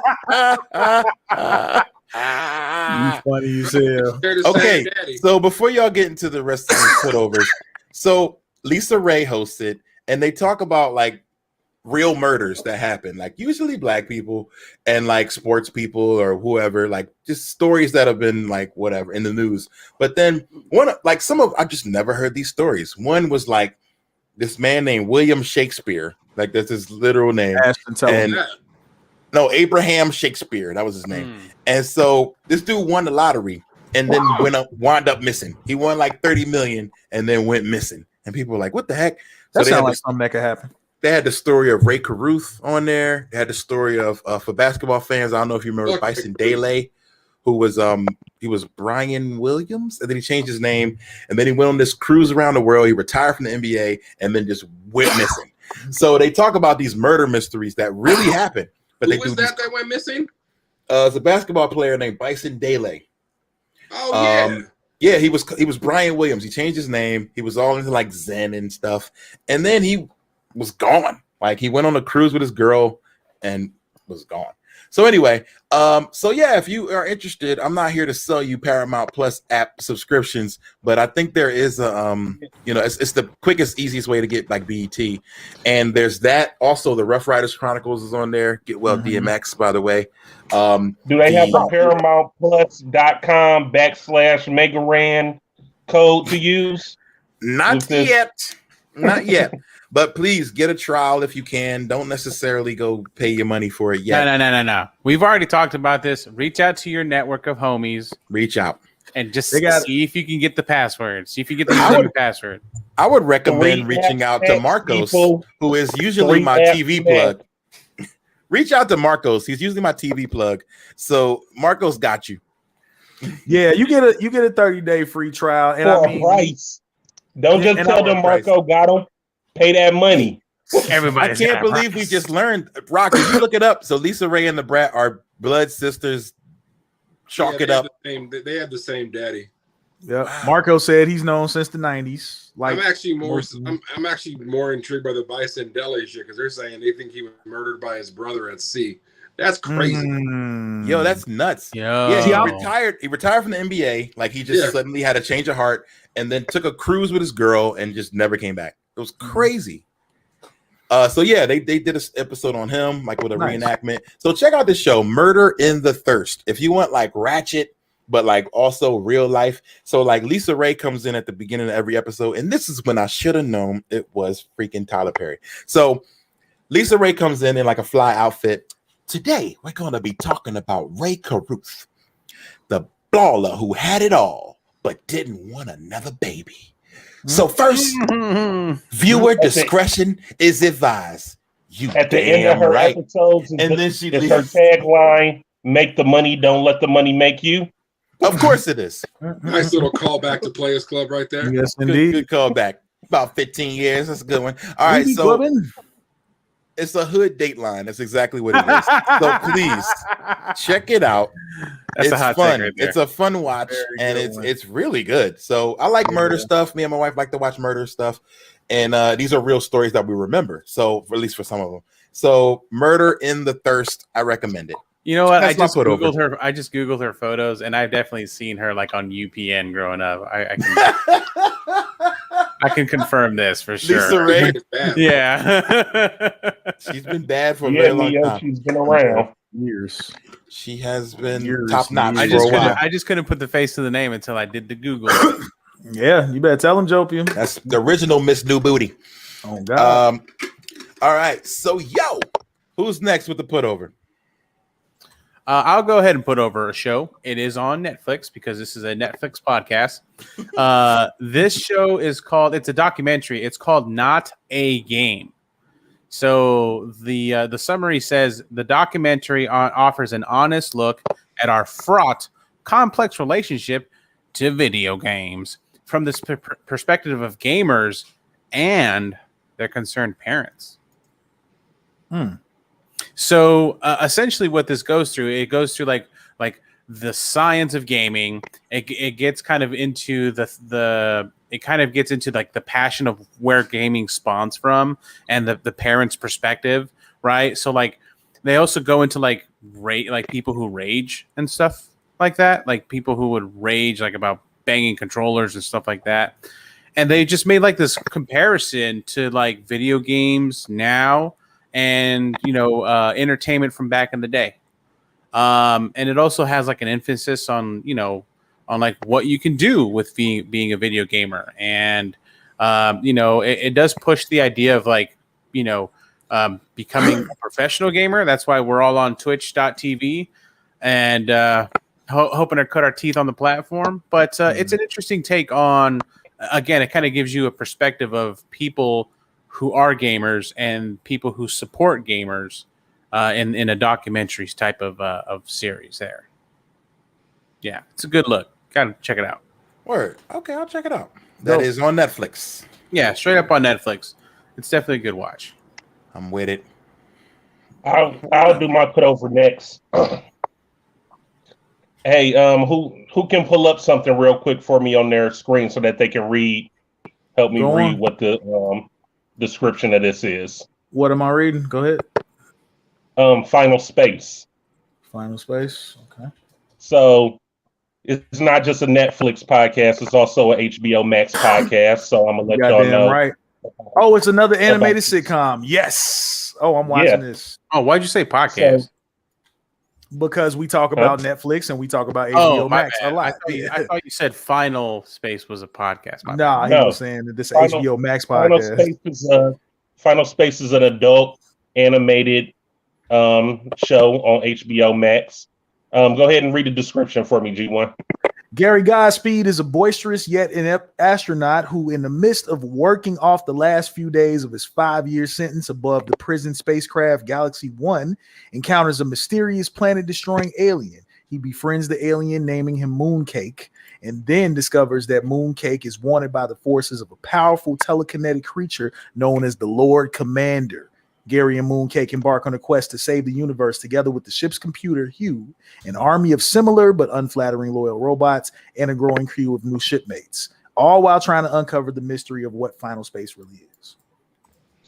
So it's basically like a sci-fi spoof. It's a animated adult comedy, but it's action as well. Mm-hmm. And it plays off of Star Wars, Star Trek, all of the old hell yeah. All of the old tropes on there. So as he said, the dude he's a prisoner in the beginning, because what happens is he on the first episode, he fakes like he's part of like a Starfleet, like he beats somebody up and takes their outfit. Okay. So then he gets caught impersonating a Starfleet member, and then he gets imprisoned. So his prison sentence is he's the only person aboard this spaceship. And the only people that's on the spaceship is him and some robots and like the AI of the spaceship that talks to him. And this sounds like Red Dwarf. So while he's up there, he's he starts running into, other people and getting into misadventures and shit like that while he's in space. Like Red Dwarf. And then him and the people that he run into kind of join forces and become like Guardians of the Galaxy type shit, fighting space crime. Oh wow! All right, I'm with it. That shit's hilarious though. It sounds hilarious. I'll take a lot of your putovers to heart. So that is definitely something I'm throwing on the queue. If you guys look it up or anything, like it's similar animation style to pretty much all the other adult shows. So it's right in the vein of everything that we're watching right now. So it'll fall right into stuff. It's not like too out the way of like, oh man, I don't know if I'm gonna enjoy this. Like if you enjoy other adult animated shows, you're gonna enjoy this one, but it's just a playoff sci-fi. Yeah, me and Lori finished up Close Enough, and love it. That was that funny. Show is so good. I watch it every morning, like as I'm eating my breakfast. Man, it's so good. Yeah. I like that it's so quick. You got 2 quick episodes. It's always hilarious, like relatable. Yeah, that show is great. Shout out to JG can tell. Yeah, I had to find something else to watch though, because I done watched those 2 seasons of Close Enough too many times already. Yeah. Yeah, once it's done, you're like, come on, I need more. Yeah, definitely funny. I'll go next. My put over is something that I'm sure, if we were all in the house, most of us watched on Sunday. But it was the most recent installment of Timbaland and Swiss Beats musical quarantine show Versus, and this time around for Resurrection Sunday, for those of you that say Easter Sunday, whatever, Earth, Wind, and Fire versus the Isley Brothers, man. And I'm a music creative and I'm a music head, and you can't even talk about great musicians, you can't talk about great artists, you can't talk about great songwriters without bringing these two names up in the picture. It was such a great outing. D Nice on the turntables, hosted by Steve Harvey, which made sense because this is his era. These are the people that he idolized. So Steve had a story for literally every song, everything, and that was hilarious. But I understand this was his era. This is like, if I was watching Wu-Tang go song for song, Wu and Boot Camp or Nas, I'd be like, man, okay, so this song, I was in 6th grade and I was trying to look like you did in that video. Like, so I would be the exact same way. So I get it. Yeah, man. And I mean, it's music that pretty much we all grew up on if we all had to clean up on the weekends. So, and then even outside of that, like just seeing them all up there in their element doing their thing. I love seeing the OGs doing their thing, man. That was just looking looking healthy, looking good, man. Every shining hair, Verdine hair was glowing. Man, what's the name? Joe P.M. said he did not sweat his perm out. No, he ain't sweat his perm out since 78. Yo, that man had pearls on and everything. He was getting it. I may have to personally pause on this one, but the transformation of Ron Isley is one that had the entire internet going nuts. Yes, like it did. I was in a room full of women who was like, "Yo, Ron Isley a zaddy now?" Listen, the ladies is loving Ron Isley with the full salt colored beard, man. That's the cool. Beard, he slimmed down. He was looking good, man. Yeah. Just released a new single right after the verses went off. They released a new single called "Friends and Family" featuring Snoop Dogg. So Isley Brothers featuring Snoop Dogg, Friends and Family. Check that out. Oh, this is where they did that meme of Steve Harvey looking like he's going to take over Gotham City. That's funny. That makes sense. I don't care what nobody say. He looks fly though. I'm finna say I loved what he had on personally. I was like, damn, he clean in a motherfucker. Darkwing Duck looking at.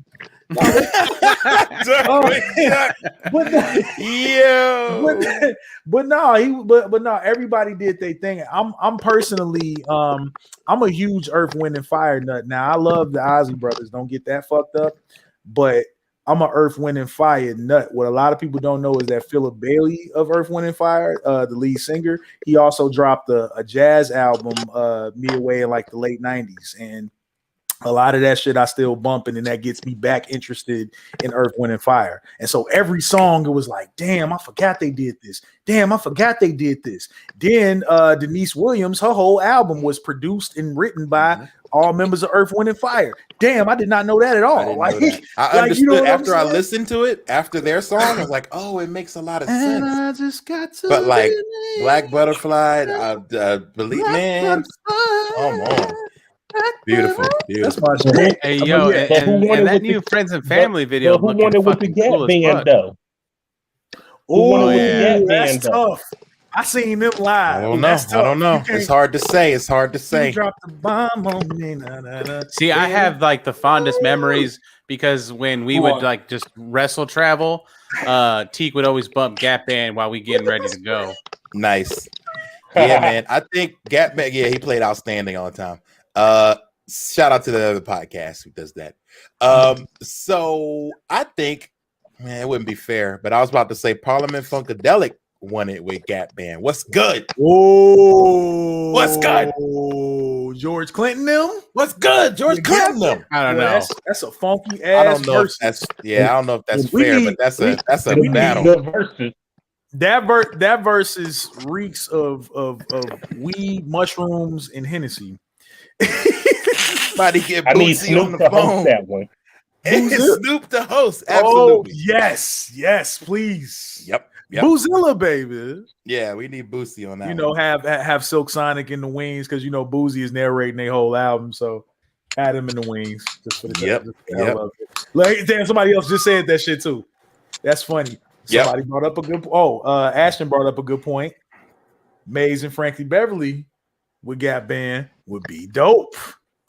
That would be another one. People let's say they're a sleeper. But anyway, that was the ultimate. I think Swiss and Tim knew what they were doing by putting them two together on Easter Sunday. You just played to the hearts of every true African American backyard at the barbecue getting slapped in cards, dipping off to smoke a L. Like this is that vibe, and it played to that vibe so well, and it was just nice to see all my OGs, man, just up there doing. I saw a video that somebody posted that of their mom watching it, and she was like, "My mom can't stand Steve Harvey," and she was like, every time he get on here and start talking, and her mom was like huffing, like like just wanting him to hurry up so that he gets to this.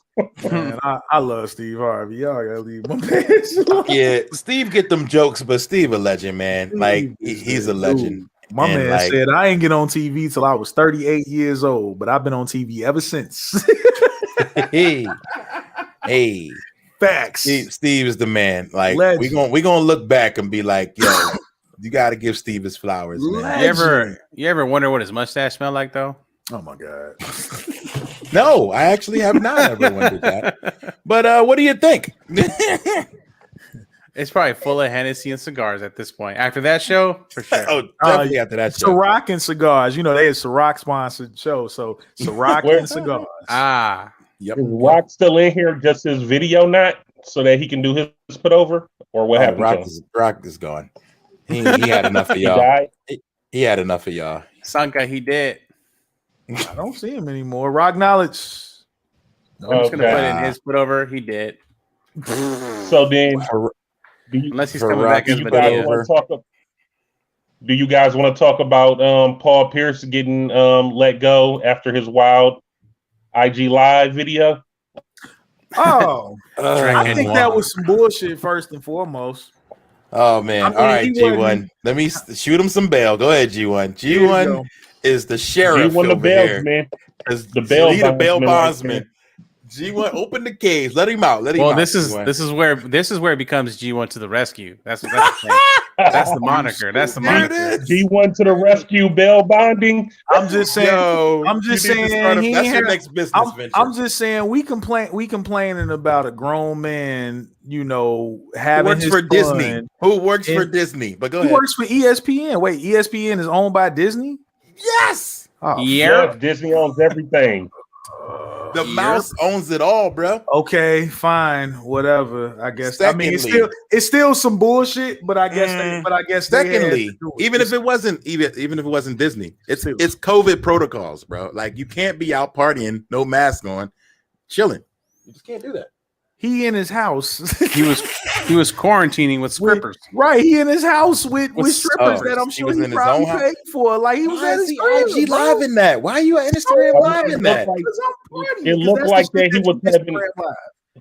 It looked like he was having a little kickback. But the thing is, people get themselves in trouble because why do you have to show people what you're doing? I get it. Like right, stop snitching on yourself. Just enjoy yourself. He's too grown to be on IG Live wanting to show people that he in there with strippers smoking weed.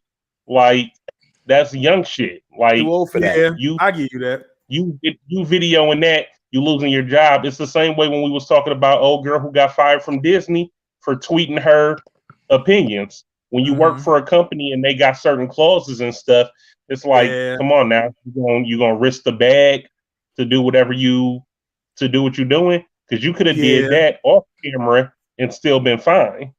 That's true, and I mean you do, got a point. Like it's cool to have some shit in the public. You don't have to have everything. I would have took a picture with just one girl from the neck up, like yo, kicking it, boom. You know, right. and just let people use their imagination. So I get it, but at the same time, if your people is over there kicking it with you, then you already got homies and shit over there with you. So why is you? Yeah, I probably would have showed the homies before I showed the strippers. Because not only do I know how the companies act, but also like Dan said, if it's still COVID protocols going on and you around people maskless and they maskless, I'm not sure if that was the reason.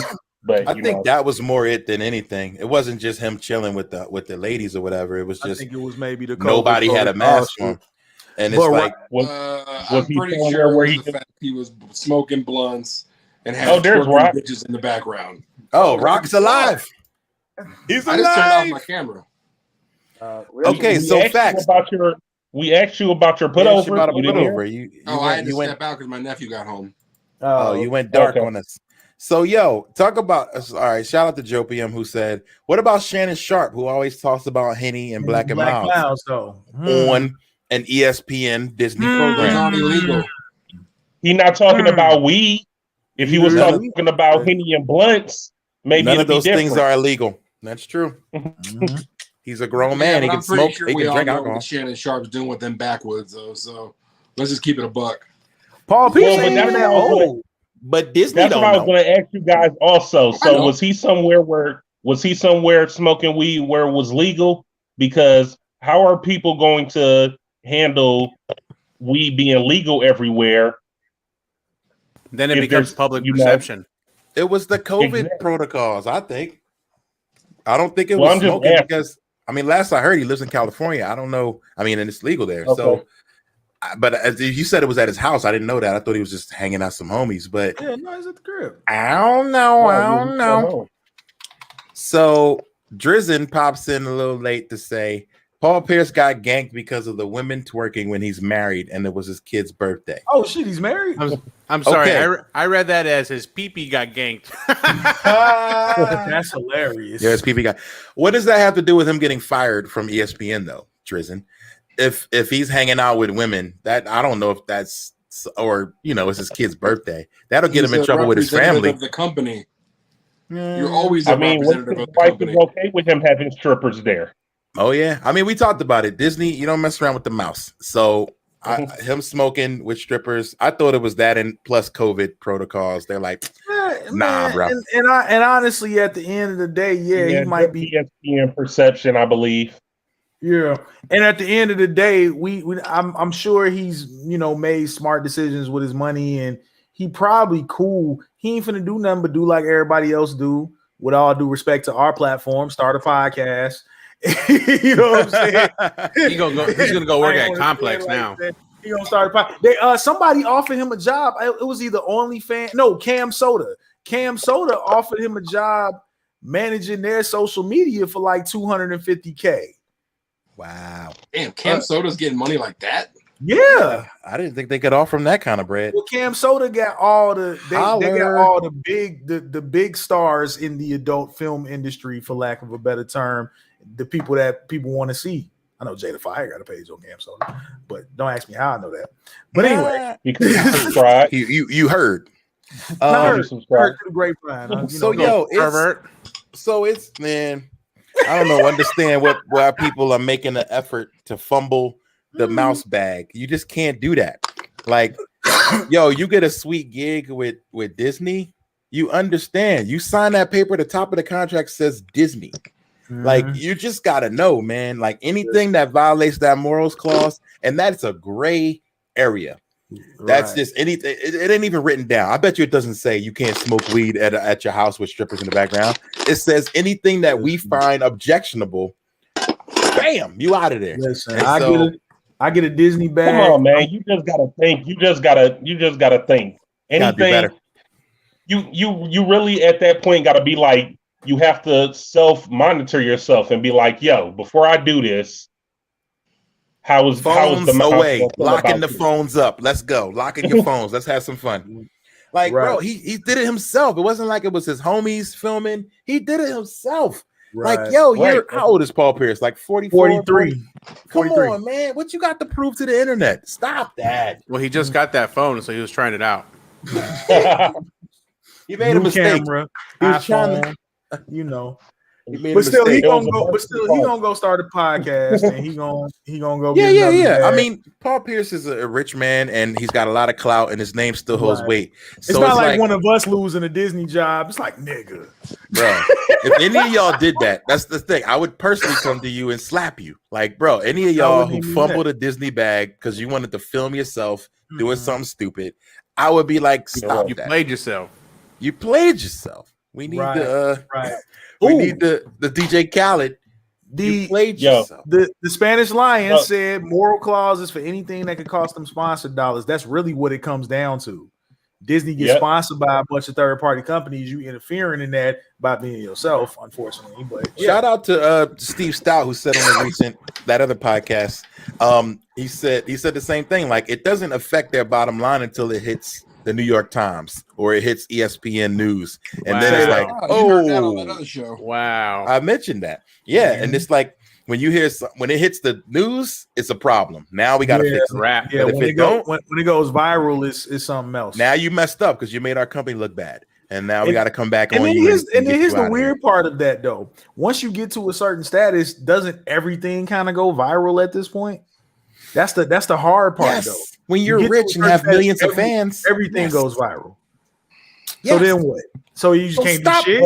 Stop tweeting yourself doing dumb stuff. But the other thing he also said on that other podcast, Rand, which this would count as Disney because Disney don't need nobody's money really right now. But he was saying that you remember at one point people were getting canceled for a lot more stuff than they're doing canceled for now.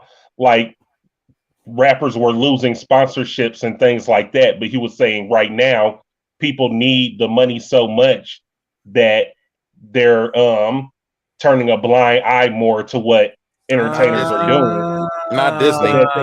Not Disney, but not Disney. Maybe Pepsi. Yeah, that's why. Not Disney. Not Disney. Yeah, you can't maybe fuck with Disney. Peeps. Yeah, maybe Hershey's. I don't know, but not Disney. Disney is not playing. They don't care. They don't want that. They don't want bad press. A lot of these companies, you're right, they'll overlook a little thing, but like Disney is the mouse is not playing that. I mean, I agree. Even these sports, they overlook what athletes are doing until it gets too big that they can't cover it up. But they're like, yo, you're still making us money, so we'll just turn a blind eye to this. Drizzen mentioned the point, and this is what I just wanted to mention this because I don't understand why Paul Pierce don't do this at his parties. When there's things that happen, there's always somebody who says, yo, put your phones away. If I see phones in this event at this time, I'm going to go through your phone and make sure there's nothing on here from here. Yeah. And you got to leave. Like touching peepees out there, bro. Me and Eric from Nerds went into SummerSlam early a couple years ago in Brooklyn, and we got inside early, and we're sitting in an empty arena at the top, and we see literally every wrestler in the ring, like working through moves and doing their thing. Randy Orton on the side, vaping, everybody just chilling, doing moves, working on things in the ring. And I pick up my phone to take a picture. Ka-chink! And the moment I take that picture, the security lady, and you probably seen her at WWE events, is a woman with a ponytail, and she immediately looks up, and I was like, uh-oh. And then next thing you know, she walks through the door, comes up the steps, and she was like, can I see your phone, please? Can you delete that? Thank you. Please don't take any pictures. Mr. McMahon doesn't like empty arenas. Do not take a picture here, or you have to leave. And I was like, all right, warned me. It's like next time you have to leave. And I was like, all right. You know what I'm saying? It was that simple.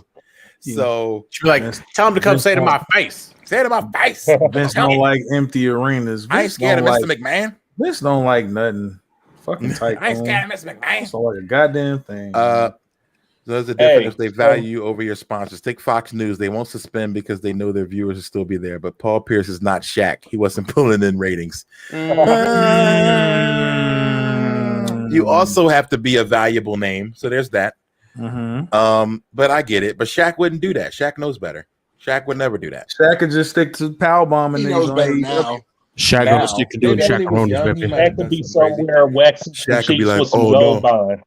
Oh no. Shaq 10 years ago might have done it. Eating Papa John's off a girl.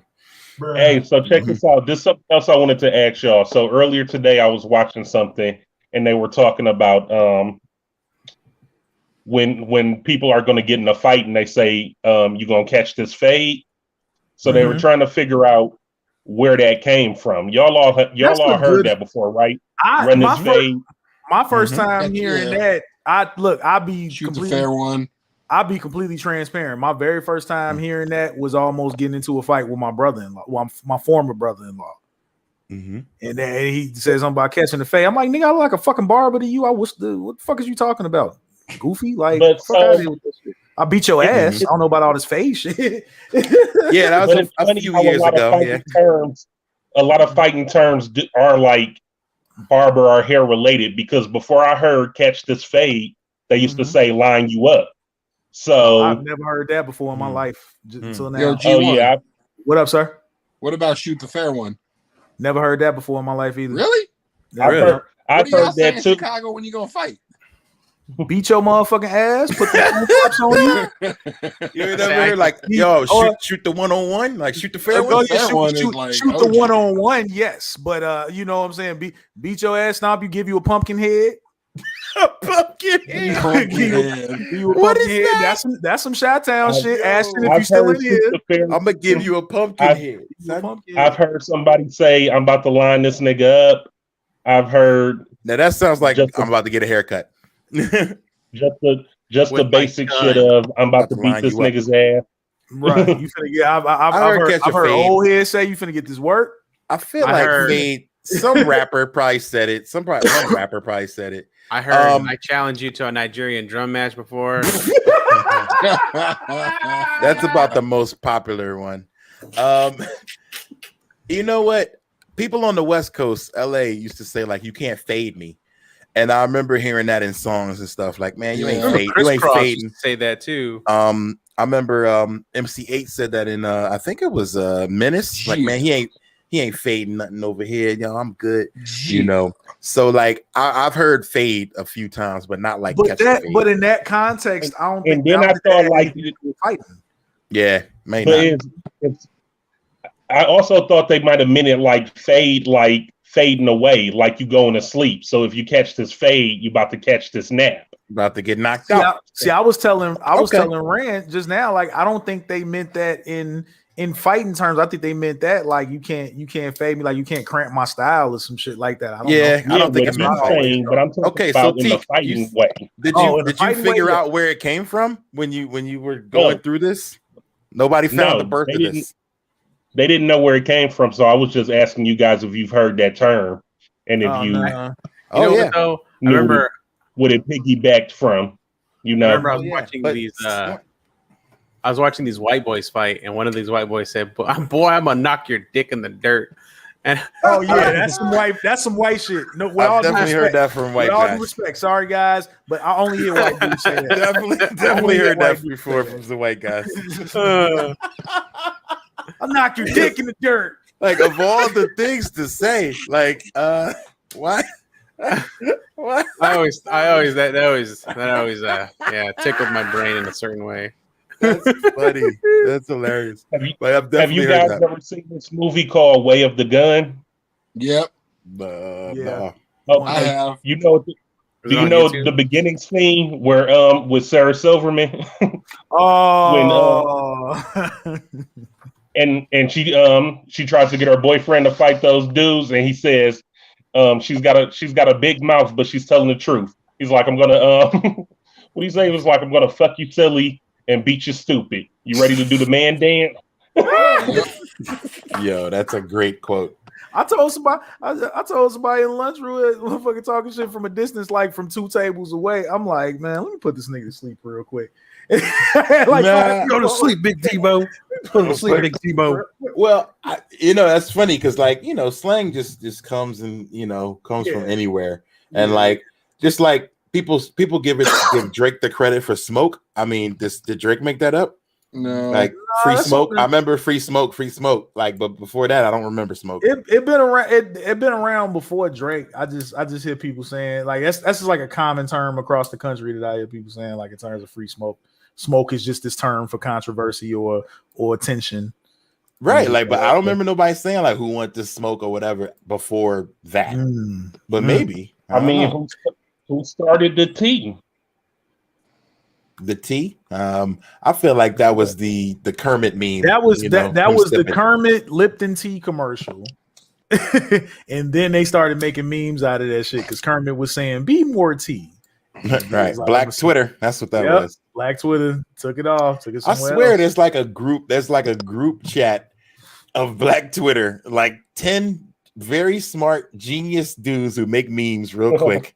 Who are just like, yo, oh, you see that? That just happened. Okay, put that out.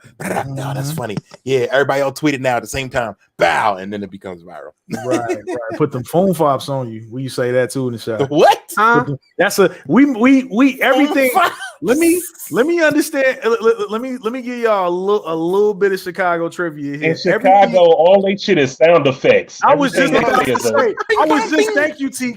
Everything in Chicago is sound effects. That's how we describe everything. So when you saying everybody fops, producer like, in Chicago. That's what that shit means. That's comic book shit right there. Okay, that needs to be the name of this episode. The Foom Fops. The Foom. They gonna know it's in Chicago. Yo, the Foom like Tony Baker be saying the skippity paps. Skippity paps. And then I be having Teak watching corporate at the crib with the Black Chicago be like, and he's animated as hell with his funny ass. Like, well, it's like boom. I hit him. I was like boom bang, and he was like boom boom, and I was like trying to tell you listen, and then we was like that's us all day. There's a meme like that about Detroit too, where it says like in Detroit, this sound could be used for different things depending on how you saying it. Like Ren was just doing, you could be like, "Oh man," like boom, boom, boom, and then bow, and then I had to. Ash. And then come on, Ash. And you know, it's like that's how niggas be. Ash know what I'm talking about. And when we can't think of when we don't want to go no further, our version of etc. is like blase. Y'all have heard me say that before. It's a habit. It's like I've heard blase song. I've heard that in other places too. Yeah. Joe P was like, I say bink when I tell people fight. Like bink, bink, bink, bink, bink. Yo, he was like, Bro came around the corner with the blicky, so I got Lou on his ass. I'm like, pew, nope. I'm back in the car. Skirt. Oh, none of that smoke. Wait, what was it called? Foom Fops? The Foom Fops. Okay, you got to write that down for this episode. I am. Foom Fops. All right, I think that's the end of the episode. Anybody have any questions in the chat? Y'all hung around so long. I would love to invite you at this time. If you have a question, please share. We'll answer any questions or address any particular issues that are on your brain. We just hit them like foop fop, foop fop. The foop fops. Then we gonna foom fop out of here. Bip, bip, bip. Bip, bip. I like that. Then we gonna foom fop on out of here. See, my brothers and I, we use bop a lot because we used to watch the Warriors or play that Warriors game, and they used to always say we're gonna go bop this team or whatever. Oh yeah, we're gonna go bop them. Just bop them. Just go bop and then you be like pat pat pat pat. You gotta do your gunshot noise. Yeah, it's just Foo Fops. FOOFOPS. Oh yeah, you Google that? Foo Fops. I had to because I never truly knew how to spell it. It's just something that we say. Wow, I didn't know how to spell it. He had to Google the exact Chicago spelling of that word. Exactly. We so used to saying it, we not used to typing it. UrbanChicagoDictionary.com. Honestly, I just Googled it and it came up under the general Urban Dictionary. You know it's shit that you say that you don't know how to spell because you ain't never had to. You just say exactly. Oh, I love Ash today. Goofy, we call niggas goofies all day though. Goofy ass. I've heard goofies for sure. Goofies, man. All right, well, we about to get up out of here. I want to thank y'all for hanging out. Goofies later. See y'all goofies later. Y'all goofy in the mug out here. Boom bop. You got the foo fop these goofies. I'm gonna put the foo fops on you, boy.